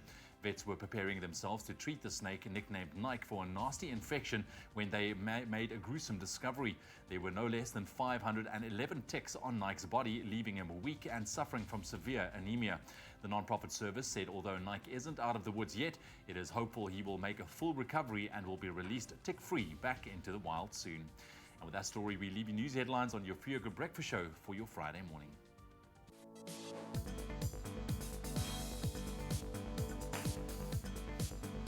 Let's round it off with cricket this morning. The Proteas 50 over team are in action tomorrow as their 5-match ODI series against Pakistan gets underway. South Africa, of course, brimming with confidence heading into the shorter format, having already secured a whitewash 3-0 victory over Pakistan in the Test series. That first ODI of the 5-match series gets underway at 1 o'clock tomorrow afternoon at St George's Park in PE. Then in football, all eyes will be on the London derby taking centre stage in round 23 of the English Premier League as Chelsea face off with Arsenal at the Emirates Stadium. So Arsenal will be set on collecting all 3 points in front of their home crowd after Chelsea pulled off a narrow and very exciting 3-2 win in their reverse fixture last August. Now the fixtures in our feature game right here on 3, Man United host Brighton. Liverpool face Crystal Palace while Man City, they'll be travelling to Huddersfield. Then on to tennis. Serena Williams' push for an 8th Australian Open title is still on track as she moved into round 3. It was after a straight sets wins over Eugenie Bouchard yesterday. Despite dropping a few service games in the first set, Williams, the world number 16, remained in control throughout and claimed a 6-2, 6-2 victory. Also in action, Novak Djokovic beat Jo-Wilfried Tsonga in straight sets, while Alexander Zverev, he needed 5 sets to beat Jeremy Chardy. And then finally, a massive one. Toyota's Nasser Al-Attiyah has been crowned the 2019 Dakar Rally champion. That happened yesterday or late last night as he finished the world's toughest race with a 46-minute lead. Well, last year's champion Carlos Sainz claimed victory in yesterday's 10th and final stage.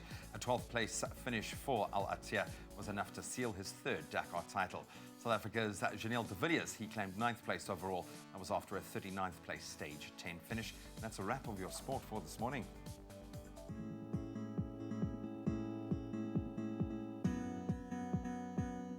We're in the third and final hour of the show, and your final traffic report. If you are in KwaZulu-Natal in Durban South, there has been a multi-vehicle accident on the N2 northbound before Solomon Mahlangu Drive.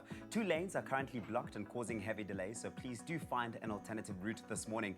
If you are in Gauteng in Midrand on the N1 southbound, there is a stationary vehicle after Allendale Road obstructing the left lane, so please approach with caution. After the train lines now, there are infrastructure problems between Blackheath and Kales River. Please allow for extra travel time this morning when driving there or traveling there. Zoe with the weather. Don't fear the flu. Boost your immune system with Effaflu C Immune Booster by Pharmadynamics. Effective, affordable healthcare. Thank you, Tabiso. Well, let's take a final look at what to expect in the weather this morning. Before we do that, a thank you to all of the beautiful pictures that's been coming through. Thank you, Dierwald Oosthuizen, for your beautiful sunrise from Cape Town. MC, thank you for your sunrise from the Overberg, and Taryn Dupree for your spectacular sunrise from Piketberg. So thank you so much for those. But let's take a final look at the weather. Starting off in Polokwane, your low is 19, your high is 31. Mbombela 20, your high is 33. Pretoria 19, also a high of 33. Johannesburg 18 with a high of 32. Mahikeng 20 with a high of 37. Klerksdorp 21 with a high of 38. If you're in Kimberley today, 17 is your minimum, 40 your maximum. Bloemfontein 15 with a high of 39. Sunny conditions for Richards Bay today, 23 with a high of 35. Pietermaritzburg 18 with a high of 37. It's sunny in Durban, 22 with a high of 32. Mthatha 15 with a high of 36. If you're in East London, 16 with a high of 27 can be expected. Sunny conditions in Craddock, 13 with a high of 40. Port Elizabeth, 15 with a high of 24. Rain for George today, 12 with a high of 22.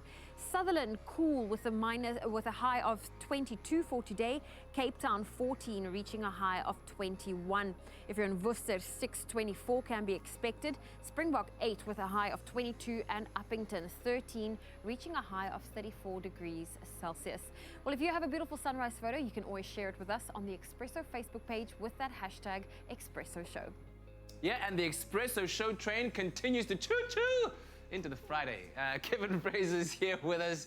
Hilarious dude. We're going to be doing Friday funnies with him after the break. And then we're also getting outside because we're getting creative with all sorts of culinary things. We're making bone marrow. We're taking bone marrow, right? That's our main ingredient. And we're going to make a whole lot of amazingness with it. Can you believe it? Bone marrow. We are ready, bro. Oh, okay. Don't you want a coffee or something? Yes, it's a princess unjani. Yo.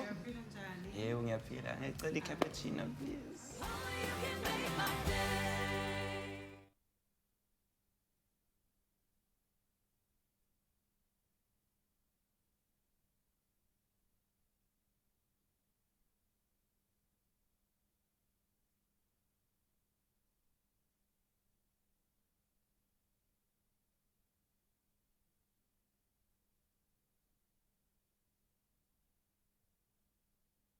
Publishers think I have writer's block. Do you have writer's block? This is a story about... Saturday at 7 on 3. I'm taking you to the car. You're gonna want On 3.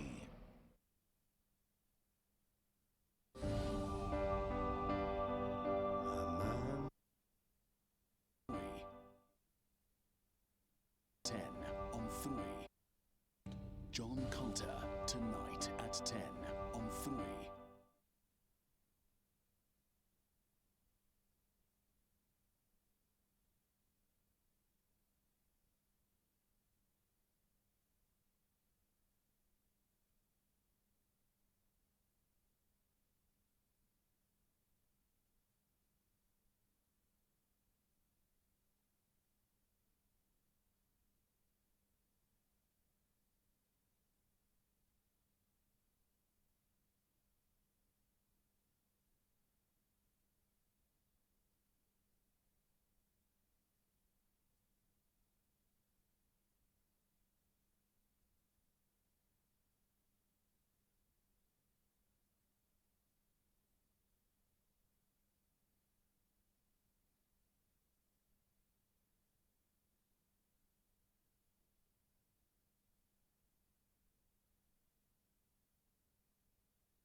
It's my feel-good breakfast show. Welcome back. It's your Feel Good Breakfast Show. It's a Friday. We are live, large, and in charge, and always so good to have you with us. Listen, we're hanging out with comedian and YouTube sensation Kevin Fraser, and it's time to look back at some of our Friday funnies, some of the most influential stories over the past week that we just, we want to see the good side of it, the funny side of it, if there is such a thing. And we'd love to hear your opinion on it. I mean, this news, this past week, the news broke, and the world of Instagram, they tell you about who gets the most likes all the time. So Kylie Jenner held that title up until this past week when an egg dethroned her from having the most likes on Instagram. This exact egg. Its Instagram post received more posts than when Kylie Jenner posted the first little picture of her daughter. Are you sure that's not an ostrich egg, hey? Because if you look at the details, the freckles. Special egg.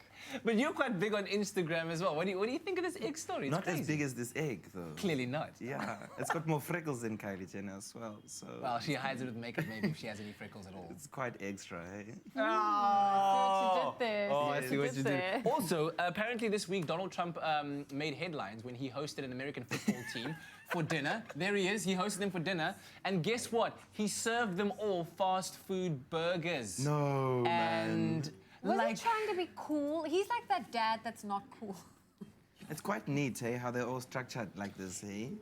And he's very excited. Yes. Guys. I reckon the budgets have been cut, so... Because most of the budget is going to the wall. Yeah. I get it. They've shifted so they can only afford burgers. But even though they're cutting budgets, like you're saying, that's a lot of food. I mean, how many people on a football team? On a side note, that's also a really long tie. Just saying.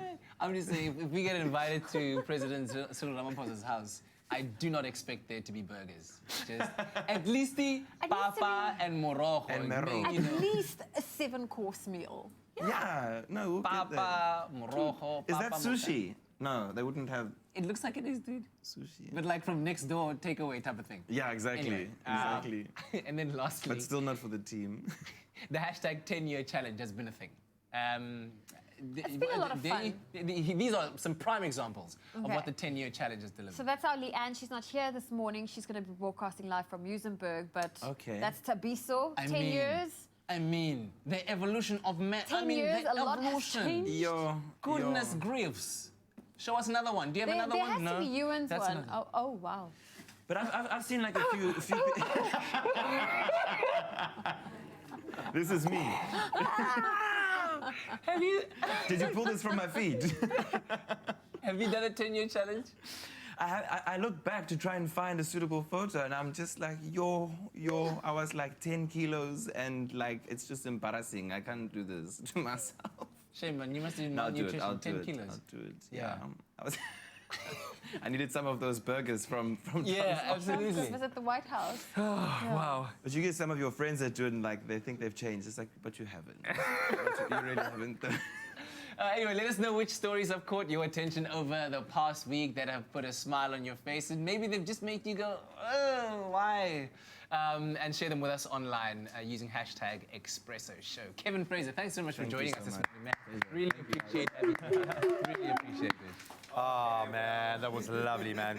Taking us down. Loved your 10-year transformation, man. Yeah. Absolutely love it. But of course, we have an opportunity now to really sink our teeth into some amazing movies this weekend. If you're wanting to do absolutely nothing but sit on your couch and enjoy, we've got a great lineup. We've got Sam and Stephanie, two friends in Good Luck, Algeria. A great way to kick things off. Yeah. They're on a mission to save their ski business. This sounds off the wall. It's won tons of awards, and it looks like something that is very unexpected as well.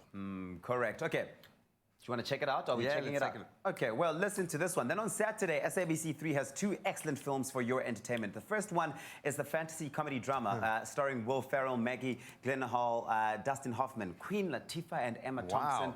Now, this film follows Harold Crick, an IRS worker who begins hearing a disembodied voice narrating his life as it happens. Check this out. Publishers think I have writer's block. Do you have writer's block? This is a story about a man named Harold Crick. Harold lived a life of solitude. He would walk home alone. He would eat alone. Hello? Harold just counted brush strokes. All right, who just said Harold just counted brush strokes? Dave, I'm being followed. How are you being followed? You're not moving. It's by a woman's voice. She's narrating. You have a voice speaking to you. About me, accurately, and with a better vocabulary. Shut up! Cursing the heavens in futility. No, I'm not. I'm cursing you, you stupid voice, so shut up and leave me alone! Little did he know that events had been set in motion that would lead to his imminent death. What? Why? Hello? Come on! Stranger Than Fiction, Saturday at 7 on 3. I love it. Yeah, that grabbed us. I think we both kind of drifted away into something that definitely does look stranger than fiction, but an absolutely brilliant cast. And then we're going to chase it with something that is from fiction to more of a sci-fi vibe.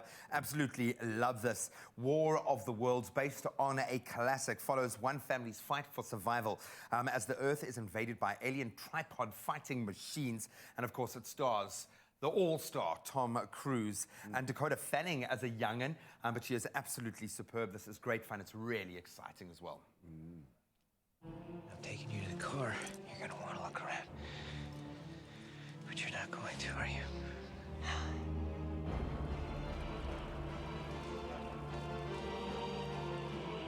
When your species comes face to face with annihilation, Listen to me, there's three of us. what will you do to survive? There's nothing living in that direction. They've been planning this for 1,000,000 years. And these are only the first. They'll keep coming. War of the Worlds. Am I ever gonna see Mom again in my life? Where's my son? I know you want to fight. I know it seems like you have to, but you don't. You don't. This is not a war. This is an extermination. Saturday at 9:30 on 3. This one's going to have you sitting on the edge of your seat, clinging on to the couch. That's a freaky Tim Robbins there as well, but that is awesome. 9:30 tomorrow evening, War of the Worlds. Then families fight for survival. There's more. On Sunday, SABC3 has the sci-fi action film John Carter, which follows the title character as he discovers a barren planet seemingly inhabited by 12-foot-tall barbarians. After escaping imprisonment, he encounters a princess in desperate need of a savior. Look at this.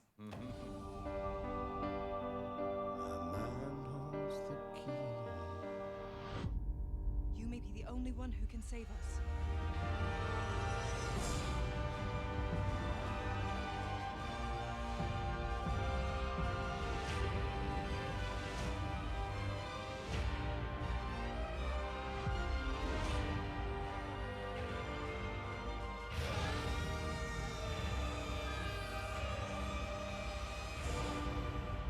When I saw you, I believed it was a sign that something new can come into this world. John Carter, tonight at 10 on 3. John Carter. Okay, that's awesome, man. I absolutely love it. Love the sci-fi vibes. Love the fiction. Great movie lineup right here on 3. Yeah, so if you're looking to sit back, kick back, and relax, SABC3 has you covered this weekend.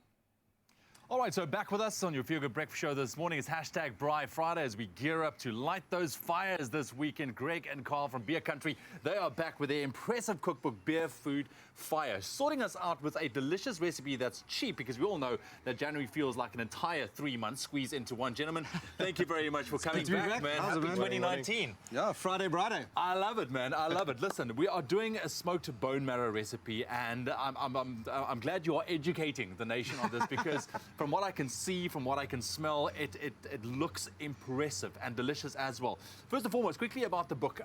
Lots of recipes. I know that you guys worked incredibly hard. Super proud of it. To put this together. Yeah, there are about 85 recipes in there, including all the beer stuff. That's our way of making the world a better place. I love it. One bri at a time. Let me show you. Let me show you how hard they've actually worked. Look at that. So this was the end result. How you guys That is a felt. real thing. That is not staged. That is a real picture. Oh, really? Absolutely. No 100%. way. Look, man, it looks cool. Okay, let's get into the recipe Into here. the chart. Bone marrow, smoked bone marrow, and a chimichurri sauce. Yeah, bone marrow, one of our favorite things to work with. It's cheap, it is delicious, it's super tasty. Yes. And you can do it a lot of different ways. We've grilled it now as well. In the book, it's smoked. Yeah. Hey, you don't need a smoker to do it. Anyone with a Weber can get it done. Right. Yeah, just really, Can you pop it really in the cool. oven if you Pop it in want? the oven, anything like that. It is just super versatile and probably some of the biggest flavors you're going to get. You know what? I'll admit I've actually never made it. You know, you always, because we're always conditioned, you go for the cuts of meat Yeah, and for sure. the rumps, the T-bones, the whatever the case may be, but never, I think, put a lot of thought into doing bone marrow as a recipe, as a meal. Well, we are in beer country and we're not scared of, you know, moderation's not a big thing for us. So bone marrow for breakfast at 8:15 or whatever. It's okay. It's Friday. I'm It's gonna get Friday. those. You do that. You do this. Okay, So we've got cool. some chimichurri here. Chimichurri is it's from Argentina. Yeah. It's a green sauce. They use it over there on grilled meats. They're a big brine country Yeah. as well. So to make it is pretty simple. We've got some parsley, oregano, and thyme. We're going to use a little bit of beer in our one. Okay. We actually use a wit beer, which is a Belgian-style wheat beer, and it's got orange and coriander that's been brewed into it, so it really bounces off well with the herbs. And we're just going to mix everything up here. Get a bit of vinegar in there. Oh, and smell that as it comes out, eh? Garlic. There you go. That's delicious. And of course, the chimichurri sauce, naturally it goes well with meat. Like Yeah, you it's said, you know, the beautiful. Argentinians, they know all about their meat and their flavors. Absolutely, fresh flavors, lots of fresh herbs, punchy, and the actual sort of the main thing with this, well, the idea behind this was that bone marrow is very, very rich. Yes. You know, so you need something that's going to brighten it up, clean your palate, and that's what this is going to do. Fantastic. All right, cool. So you got some breads there that you've toasted as well. Is this what you're going to be serving it with, obviously? Well, fire toasted bread's one of our favorite things. You get those lekker charry edges, and we recommend getting the best bread you can. Alternatively, having a brother-in-law that bakes his own sourdough is also really, really good. Okay. So, yeah, a little bit of fire toasted bread. There you go. Let's get these on here. Oh, and look at that. How long does it take to get to this stage? If you're going to be making it If you bake it in the oven, it takes about 30 to 40 minutes. Okay. If you bake it at like 200 odd. Yeah. If you're smoking, it takes a bit longer Yeah. in the Weber. But you kind of want that beautiful color. You want the marrow to be bubbling when you take it out. Yeah. Have you done anything to prepare the bone marrow beforehand? Just salt and pepper, eh? Yeah, salt, pepper, a little bit of olive oil. If you are cooking it on a fire, on a grill, you can just do it out when you're camping. Okay. Kind of marrow side down first, get all that lekker charry goodness Yes. before the bone marrow melts. Flip it over, and then the bone actually works kind of like a ceramic, like an oven, so it takes a lot of heat and it keeps it warm. And that's when it, you and it take kind off. of cooks it Great. inside, obviously.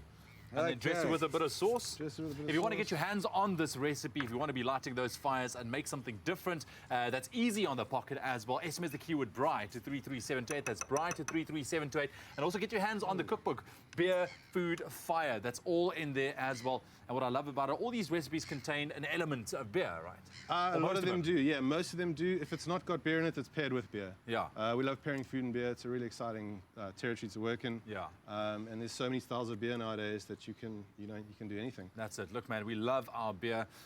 So just scooping it Okay. out like that? Yep. Scoop it out, spread it around, get involved. It is not...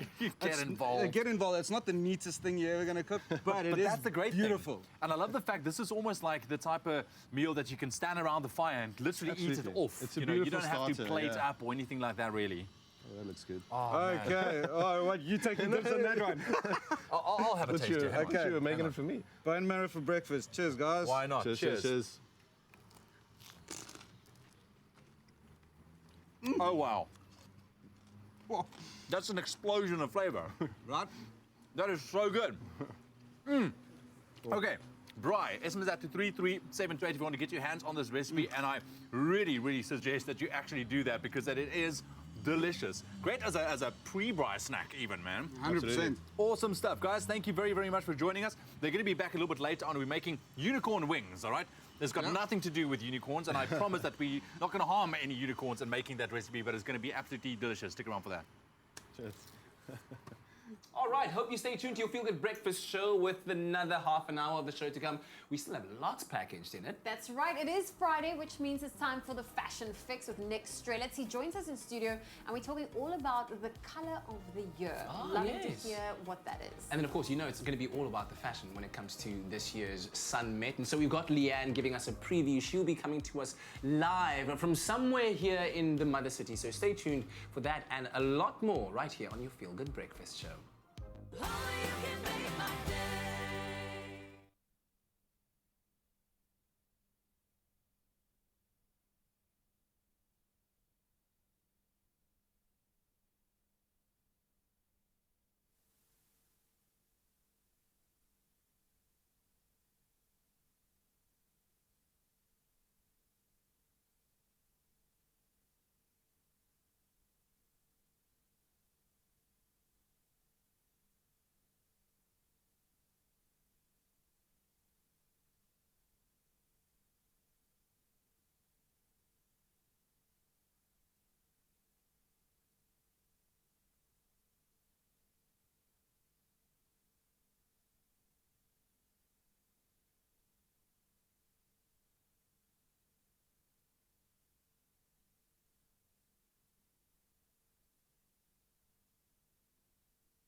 1, 2.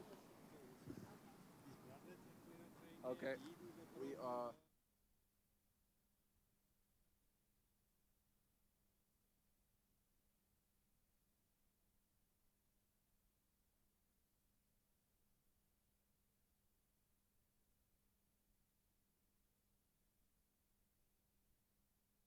It's my feel-good breakfast show.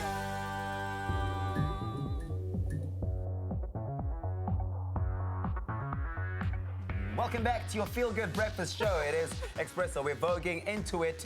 Fridays on Expresso means we're hitting you with the best in fashion news trending this week. Yes, that's right. It's time for Fashion Fix on Vogue. And on time. This is your destination for those news stories making headlines now. It's everything you need to know to start your weekend informed and in the know in terms of what to wear, what not to wear. Expresso's fashion editor, Nick Strellis, ladies and gents. Yes, you he's here to give us all of those fashion feels. The most, oh wow, okay. Yeah. Okay, it's getting better. The haters gonna hate. Because they don't know what's coming from them later, the moment I leave the set. Nick, how are you guys? We are good. Listen, let's get into the fashion fix. What are we talking about this week? Okay, listen, Pantone. So Pantone's sort of the biggest trend forecaster in terms of color that we see. So every year they predict what the color of the year will be, and it's a huge thing. Over 10 million people prescribe to Pantone on the color that they use. So we think of past winners. I'm not getting you yet. I'm not revealing it yet. So these are the colors we saw for the last, say, 15 years. These were the biggest colors for any given year. Can I ask a question? So you say they predict, so does it end up being the color of the year? So they Zoe Brown, you're smart girl. Not always. Not always. But 2000 Cerulean, that was one of my favorites. We all know that Devil Wears Prada moment. It's not turquoise. It's not blue, it's not lapis, it's not cerulean. Oh no, it is cerulean. Do you remember that, Zoe? I remember that, but I don't know the exact words. I tried. Okay, listen, so these are sort of past winners as well. 2016 as well saw Rose Quartz and Serenity was the color for the year. 2017 was Greenery. What a confusing year, 2017. Yo, that was a bad year for me as well. The color was confused, I was single and super desperate. Ultraviolet was the color for 2018. And so we talked a lot about ultraviolet for last year. Red actually sort of became the dominant color, although we did see a bit of ultraviolet last year as well. I wish I'd seen more, because I really, really love ultraviolet, but I know that the softer softer tones. Pastels. They came through in the stores, but I feel like they were there, but they didn't pick up, and then mustard took over. Mustard took over as well. We saw a bit of a resurgence of ultraviolet towards the end of the year, but you're right, it really wasn't the biggest year. Now, when you think about what influences the color, where are they pulling the color where do they of the get trend? it from? Listen, guys, they do a massive 12-month research plan into cultural cues, whether it's in fashion and beauty, but not just fashion and beauty, decor, homeware, graphic design, art, general art. I mean, they really scour. So I'm ready to reveal the 2019 color of the year. Yes. Are you ready for it? Should we give you a drum roll? Any we'll projections? give you a drum roll. 2019 color of the year is, I have a stunning, I think the video is here as well. It's Living Coral. Oh, my nails. It's Living Coral. Oh, hey, you're on trend. Are you on the coral train? I saw, you know what, I saw this and it's absolutely beautiful. I saw homeware that was trying to coordinate with the living coral. So they had soft pinks, a little bit of teal. Am I on the right note? You absolutely are, 100%. These softer tones. And Leatrice Eisman, who's the executive director for Pantone, basically said they picked this color because we're living in this day and age where social media is such a thing. We're losing the sort of human interaction. This is a very humanizing color. It's very to the earth. It's very tranquil and serene. I think we can all agree on that. Nice. When you look at 2018 inspiration, though, how did we get here? We saw huge movements in coral last year. We saw the likes of Marc Jacobs' Spring/Summer 19 collection. She looks like a piece of coral. I mean, he knew that right up front. We saw it all on the red carpet. Alex Vec, model at Venice Film Festival, which I absolutely love this Calvin Klein dress.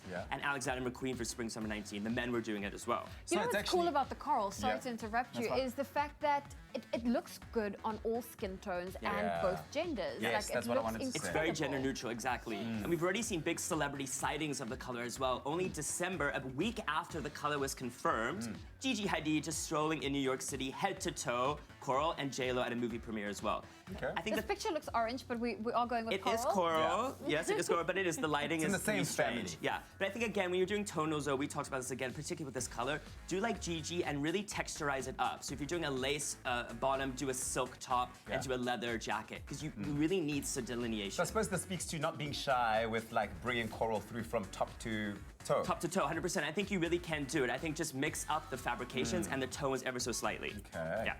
I love that. Do you love it? It's a good color. Yes, Because it is. we're moving on to denim as well, because denim was a big trend. Oh, it's not a trend, it's really a staple. We saw some really questionable trends in denim pass. Wild Thing lace in the middle for 2018. You tell me that's not going to be a thing for 2019. I hope so, but that was a thing in the middle, though, for a while. I mean, we didn't rock that. I would not go anywhere if I wore that as well. But a Kiev designer named Ksenia Schneider, who's really big on the denim scene. Gigi Hadid put her on the map when she wore her denim shorts on trousers for 2018. Sent her on the map. She's come out with asymmetrical denim. Okay. Now this is breaking the internet right now. It's asymmetrical denim. One pant is a skinny and one is obviously a flared. What are you guys feeling? What are the thoughts? I like that. No, you do not to be no, so. I really do. Are you serious? I didn't notice it until you told me. For the ladies. I was waiting for your reaction. You're just like, I like it for the ladies. Okay, but, well, yes, it is a woman's pant. Yeah. I'm not crazy about this, but she went to Instagram as well to shout out, would people really respond to this as well? It got very mixed reviews. A lot of people were loving, but equally a lot were hating as well. Actually,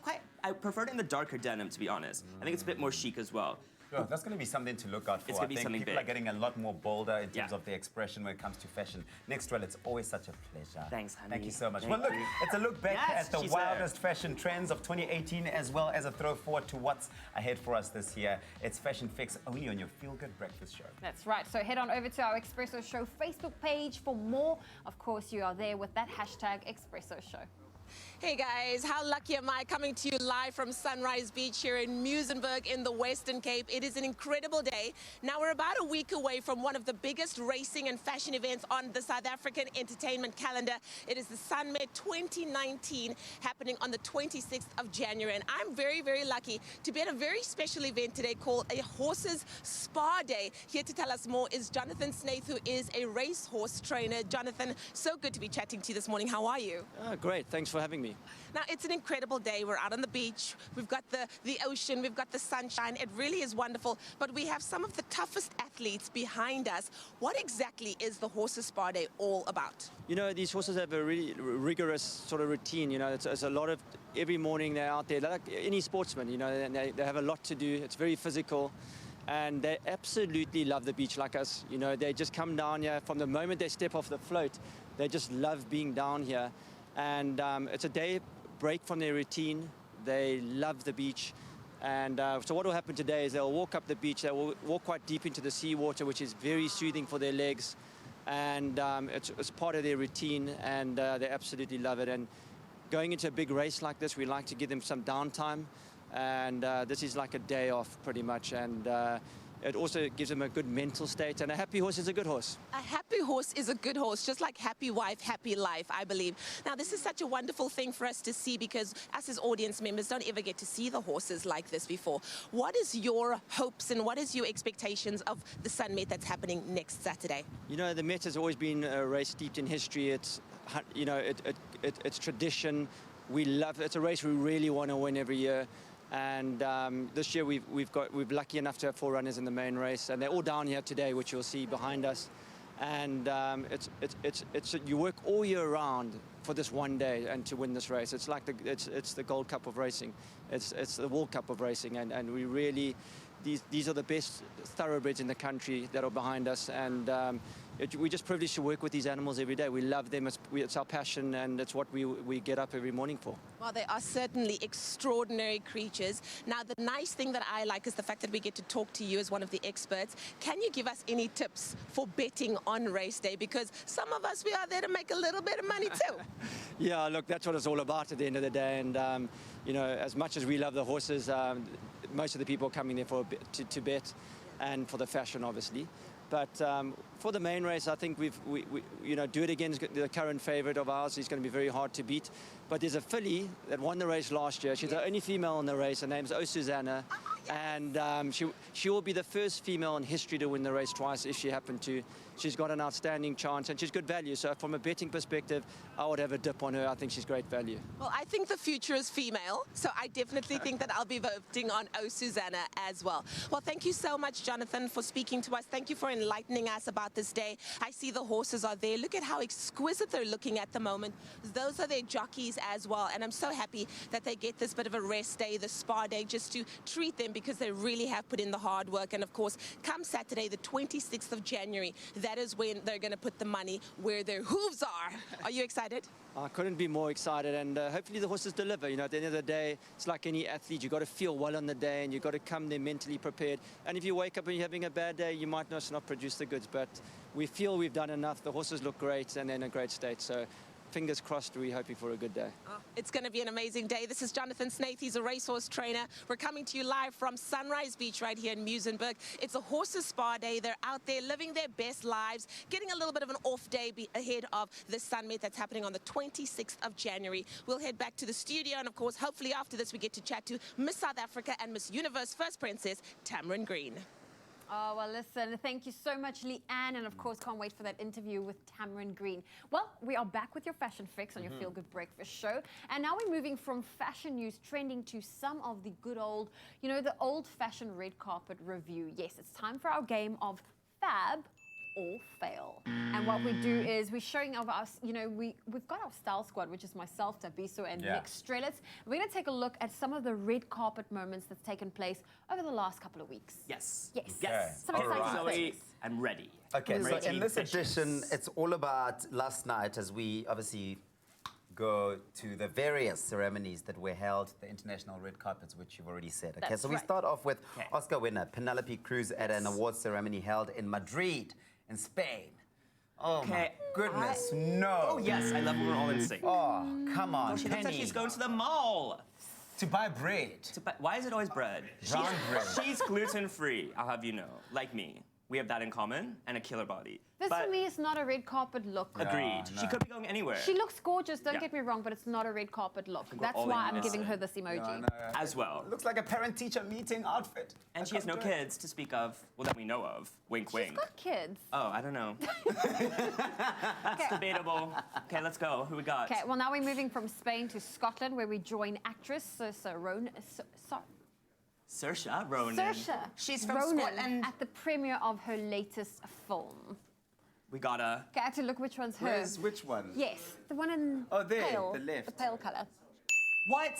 To be so, explain yourself. It's more than just the dress, I guess. I think it's What is the it? confidence with which the lady carries the dress. And This isn't giving you confidence. She looks like she's not sure about what she's wearing on that particular day. I think she looks... Still talking I'm about the still name. on the name. She's not so sure about Ooh, what she's girl! wearing. Yeah, it's queen. Okay. Okay, why do you like it, Nick? It's simplistic. I believe this is Dior, which is known for its simplicity. You don't need a lot. You just need a red lip and a pale pink gown and some confidence or lack of confidence, according to Denise. So I think she looks incredible. Timeless. Timeless. Okay. All right, so we move on from there. Let's travel to the Atlantic, to New York City with Sarah Paulson at the premiere of the movie Glass. Are we in the Atlantic Ocean? Yeah, Or are that's we where in we are land? now. Okay. let's take a look. Guys, Yeah, this is Mara conceptual. I love her. I know I have to. Zoe, why? Really. I think she can pull it off. Look at that. It's okay. First of all, it's a hideous dress, but she can pull it off. She Give pulls her up a thumbs hideous up. better than anyone. It also It looks might like have a been- bag. It is a does bag. look like It's a plastic chic bag. But she's garbage rocking bag. it. But that's what you mean about this confidence and the swag. You can sort of pull it off. I think Okay. it might have also helped if she had like matching shoes on. Now she's got like two different shoes. No, Is it's the that same style? shoes. The Right. beads are different. But it's No, no. conceptual. Okay. So conceptual. I like the look. I don't like the dress, but she But you're pulls it giving- off. She gets a okay. yay from me. Okay. It's 2 in 1. Okay. Okay. Well, now Okay. we're mixing things up a little bit as we head to London with supermodel Kate Moss for her 45th birthday bash. And she's with Stella McCartney because they're best friends. How do I get in this trifecta? I want to be in the middle, in black. Well, you have to wear, for starters, head to toe black. Okay, Nick, I'm you're missing out monochrome. on with navy, black, and white. So they wouldn't talk to me, is what you're saying. I love Kate Moss. Okay. Well, listen, we Okay, love all Kate right, Moss so- too, and we love you too. I love you too. Yeah, we do love be you. so Look, on the fence. your celebrity style roundup, that's Fashion Fix only on your Feel Good Breakfast show. Head to our Expresso Facebook page and let us know your pick for the best and the worst dressed star of this week, because there are lots, right? Right, what's happening, guys? Okay, there's lots happening, Tubbsy. I'm sipping on some coffee next to Amy Jones. What are you doing? He was a bit stellar this morning. I'm keeping my distance. I'm eating the bone marrow, which was the most amazing thing ever, with the most amount of garlic I think I've had all year. I'm just kind of keeping a safe distance here. So for a group of really butch guys outside around the Bride, they're going to make the least butch-sounding recipe. They've got unicorn wings to make outside it. No, it looks amazing. The basting sauce, it smells amazing. So it's a Friday, it's a Friday. We love it. I We still love want it. to know, Amy, why they called unicorn wings. But anyway, we'll find out later on. Have you ordered something from Sis Princess yet? Sis Princess, if you have a hot chocolate there, that would be very nice. And of course, don't miss out on another live performance from Amy Jones. She's got that killer song coming out that she'll be performing, a collaboration with Cinnamon called You and Me. Yes, and you're going to dance. Yes, we've already worked out a whole routine. No, we haven't, but we'll figure it out. You and See me. after the break. Yeah. Enjoy a moment in between with McAfee. See you after the break.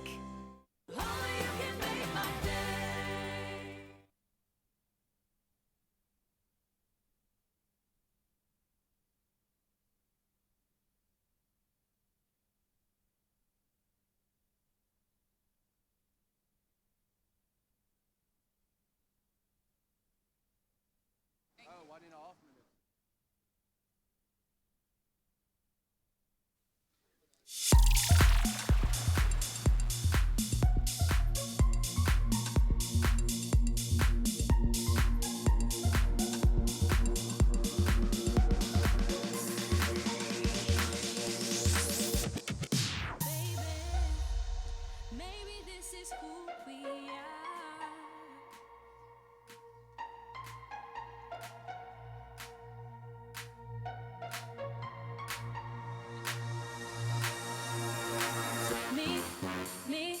Me, you and me, you and me, you and me. Maybe we are just meant to be.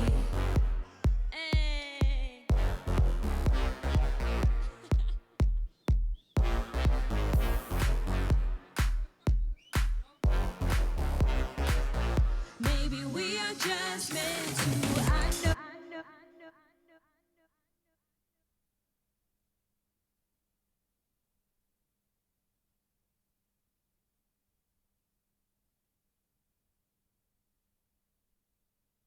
It's my feel-good breakfast show. Well, we're still here at Sunrise Beach in Muizenberg in the Western Cape. It's a beautiful day, and I'm here with the one, the only, our very own Miss South Africa and Miss Universe First Princess, Tamron Green, everybody. You're looking amazing, my love. Thank you very much. Nice to see you again. It's good to see you. We saw each other just the last weekend when we were Queens plating it out, and look at us we're now. Again, look at us. I feel like an African princess because that's the theme for the Summit, right? Well, actually, you are our African queen because you are representing us so well, might I say. I know that you've had quite a interesting few weeks, but now we're heading to probably one of the top events on the racing and fashion calendar, the Summit that's happening next week. What are your expectations of the day? Oh my word, I'm expecting for it to be an amazing day, first of all. I know we're having amazing artists and designers coming there, and the theme is African luxury, precious metals. So everyone's gonna go out there and look for copper, gold, platinum colors. Be sure to embrace it in your outfit. We've got, you know, amazing artists performing as well. Usain Bolt's coming back for his second year, and I'm wearing Imprint right now. They will also be showcasing their designs later at the Summit. I'm just excited to see what people are going to do with this theme. So what exactly is your title? Because you have quite an important title on the day. I'm an ambassador. So Sun International is hosting all of this, and that's why I'm embracing the Summit. I'm representing them. So my role is to be there to represent my country, as always, as best as I can. And you definitely do represent us. Look at how beautiful you look, showing us all the different elements that you can basically incorporate in your outfit for the day. I mean, there's no end to the creativity that you can come up with on the day, right? And it's Africa, so there's so much to draw from, the heritage, cultures, and you can see it in this design. So I'm really just excited to see what people are going to come up with. It's going to be amazing. Okay, let's chat to the man of the moment, Mzukisi over there, who's actually not paying attention to us. Come over here, Mr. Imprint himself. Look at him. Look at you, looking so good. How are you? I'm good, thank you. How are you? Very, very well, thank you. So listen, what do you think that people should gravitate towards when it comes to making sure that they embody the theme on the day? It's all about keeping it straight to the African identity, which is the precious metal, and celebrating basically what we're all about. I'm just worried that people are going to be too much into metallics, that it's going to, because you have to worry about it photographing well also. I was worried about that too. Yeah, because the metallic can be a reflector. Yeah. So yeah, it can be a mess. Yes. So just play it safe in terms of how you pair the metallic with your prints. Yeah. I love it. Okay, so naturally also a massive part of the day is the best dressed couple. So we've got one of our male models here. Please come and join Tamron so that we can see what a couple looks like when they encapsulate this together. African royalty. I know. Mzakisi, take us through this look, will you? So we decided to go with the print, but keeping in mind that there's metallics involved. So for Tamron, we put the gold touches, which gave it that expensive look, which is the African lux. And for him, we did the silver pants, the silver shirt, and then we tied it to her dress. Yeah. And I love that you gave him some headwear as well. Which is also very important when you go into the African identity. There was a lot of like, especially into royalty, the kings. It's always important that there is a headpiece. Yeah. Well, I love it. I certainly am looking forward to the day. What are you looking forward to the most? Because it is one of the best fashion and racing events of the year. It's the biggest, actually. I'm excited to see how people interpret it. Because you can give advice as much as you like, but people always take it how they feel. So it's important to see how they actually play with the theme. It's going to be fun. It's going to be so much fun. I'm here with Mzakisi from Imprint. He's absolutely wonderful, dressing our beautiful Miss South Africa and Miss Universe First Princess Tamron Green. Tamron, are you coming alone? Are you coming with a date on the day? Are you ready to mingle, girl?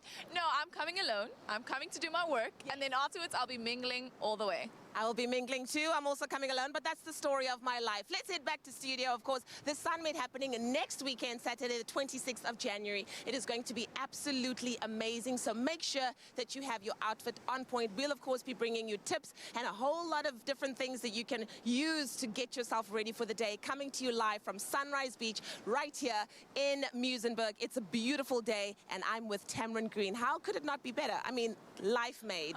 Life made. It's a beautiful day indeed. It's cooking out here at the Brite. Well, it's okay because it's hashtag Brite Friday. We're hanging out with Greg and Carl from Beer Country this morning. We made the most amazing smoked bone marrow earlier on, and it was simply delicious. Everyone, guys, were raving about this one, eh?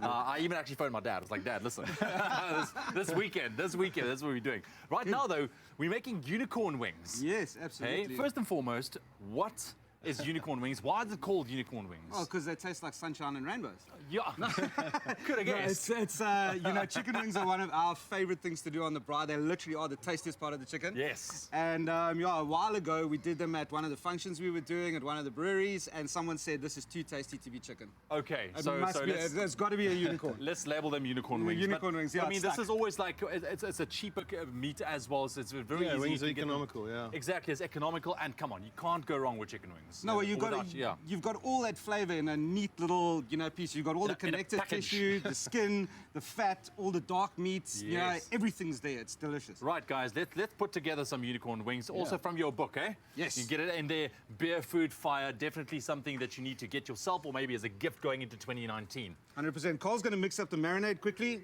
I'm going to get the wings. Cool. Let's talk marinade. Marinade's very simple. It's kind of equal parts peanut butter and apricot jam. Everyone loves peanut butter and apricot jam. We all grew up eating it on our sandwiches. So this is kind of like our homage to that. It's going to take a bit of time to melt down when you get it onto the fire. This stuff over here is actually called karoo dust. It's our Brite spice. Okay. We use it a lot in the book. So can you get it? Can you make it? You can't make it, but you can get it. Okay.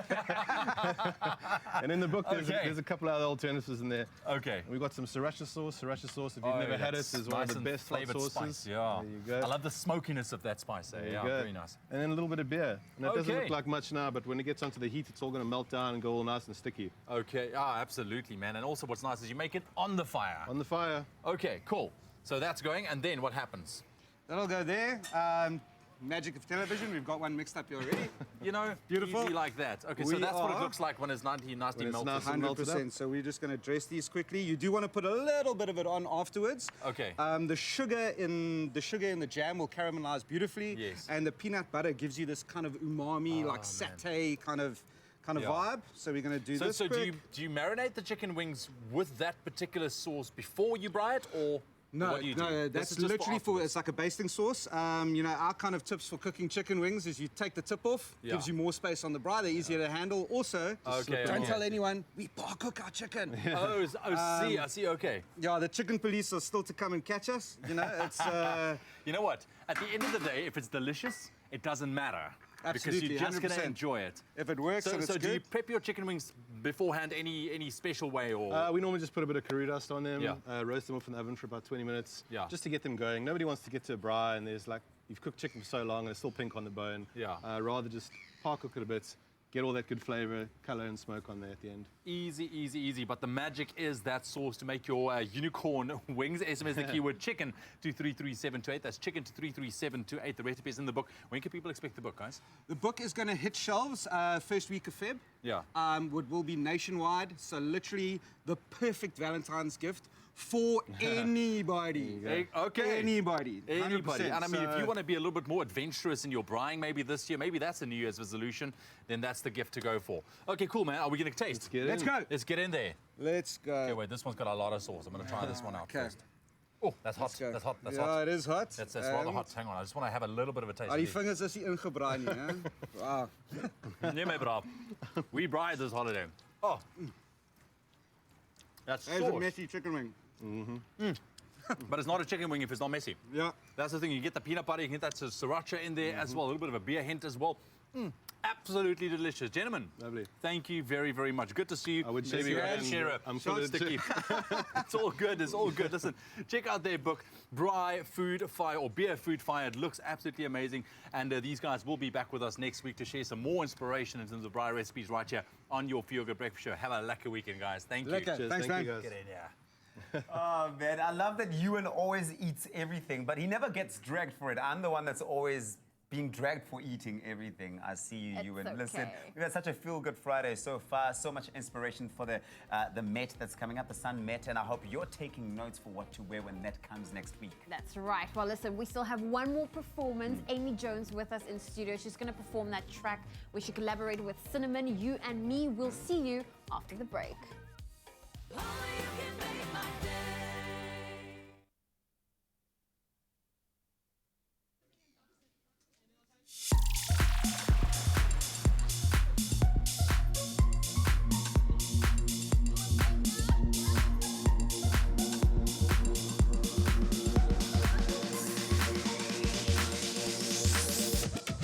Baby, maybe this is who we are.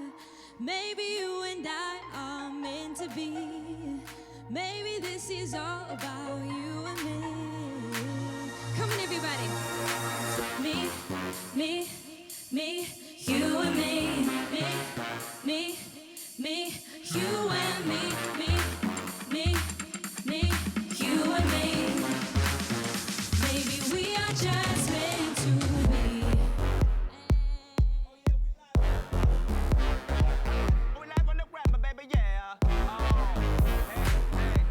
Let's do this. Maybe we are just meant to. I know love is a vibe and you feel it too. I promise you that we will make it through. This is all we really need to do. Oh baby, surely this is who we are. I know you and I are meant to be. Baby, this Today with a performance of her.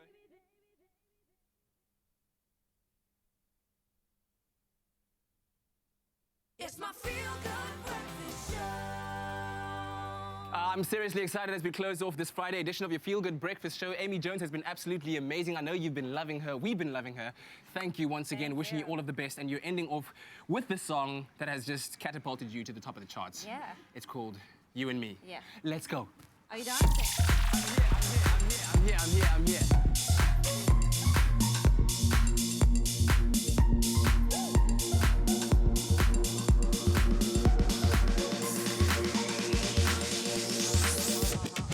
Baby, maybe this is who we are. Maybe you and I are meant to be. Maybe this is all about you and me. Come on, everybody. everybody, here we go. Me, me, me, you and me, me, me, me, you and me, me, me, me, you and me. Maybe we are just meant to be.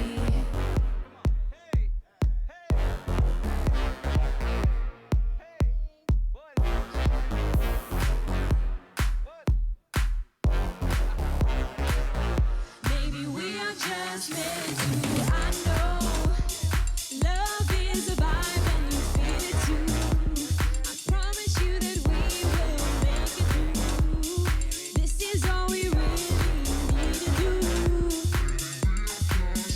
Oh baby, surely this is who we are. I know you and I are meant to be. Baby, this is all about you and me. Me, me, you and me. Me, me, me, you and me. Me, me, me, you and me. Maybe we are just meant to be. I hope you guys are having a good morning. Here we go. Come on now. Every day I think of you. Every night I dream of you. Maybe you and I, maybe this is who we are.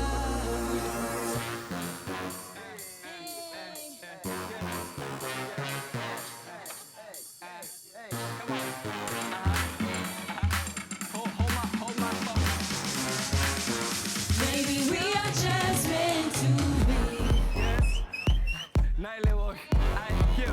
Yes, yes, here we go.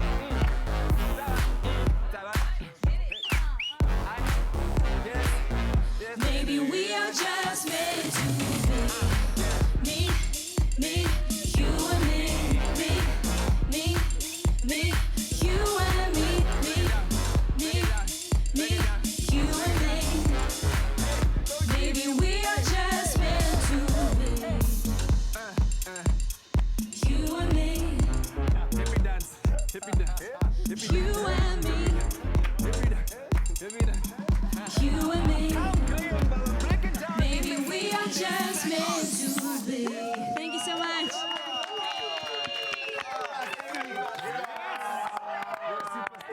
I was waiting for you to bust out a move, man. The timing was perfect. What a superstar, ladies and gents. What a fantastic performance. You really have set the tone for the weekend. It is officially underway. Come and you go into the middle of the song where you want to be in the middle of the song. What a brilliant song. Are there any other works in the pipeline with you and Cinnamon working together? Because obviously this combination was brilliant. Yes, there is something in the pipeline. So, Yeah. yeah. And of course, Jay Something. We see you there, you know, Jamie Jones, Jay Something. Come on, make it happen, God. Make it happen. Bless them. And then, of course, our other guests have been absolutely amazing. Kevin, Mona, any plans for the weekend? Give us a bit of a taste of what's you happening. just saw the beginning of it. Oh, yeah? Oh, yeah? Oh, yeah? Yes! Chi-Town, stand up. I'm gonna go dance with the seagulls, okay? I love his relationship with them, yeah? I love it. But what's your weekend looking like? Yeah, I'm gonna go climb this one. You can't. I believe Lion's Head is I think under it's not closed, man. construction. It's closed, It's bro. under- Closed. That's Yeah. that's why he's climbing it. I got you. Nobody stop. Don't leave me hanging. I got you. Your entourage is allowed, I got that's a done deal, man. Awesome. Well, good luck for the gigs coming up. I know you got a tour, of course, that ends in Feb back here Yeah. again. And so to you as well with the YouTube channel. Yeah. Keep going. Thank Keep you. killing it. Watching. Yeah? Yes. Go take over the world, man. Go take over the world, on top. bro. Tonight, Timbuktu Cafe. I'm performing. Timbuktu Cafe here. Oh, yeah? Tonight. Tonight, yeah. It's gonna be a lot of fun. Is there Timbuktu, not 3. is there a dress code or must we just... You just gotta look good. You need socks. If I come, if I come, will you say my name? Yeah. What you gonna say? Is it? On that bombshell, it's time for us to go. We'll see you next week, Monday, bright and early. Have a wonderful weekend. We love you. Bye-bye. Expresso Morning Show, made with love by Clover. Another feel-good production.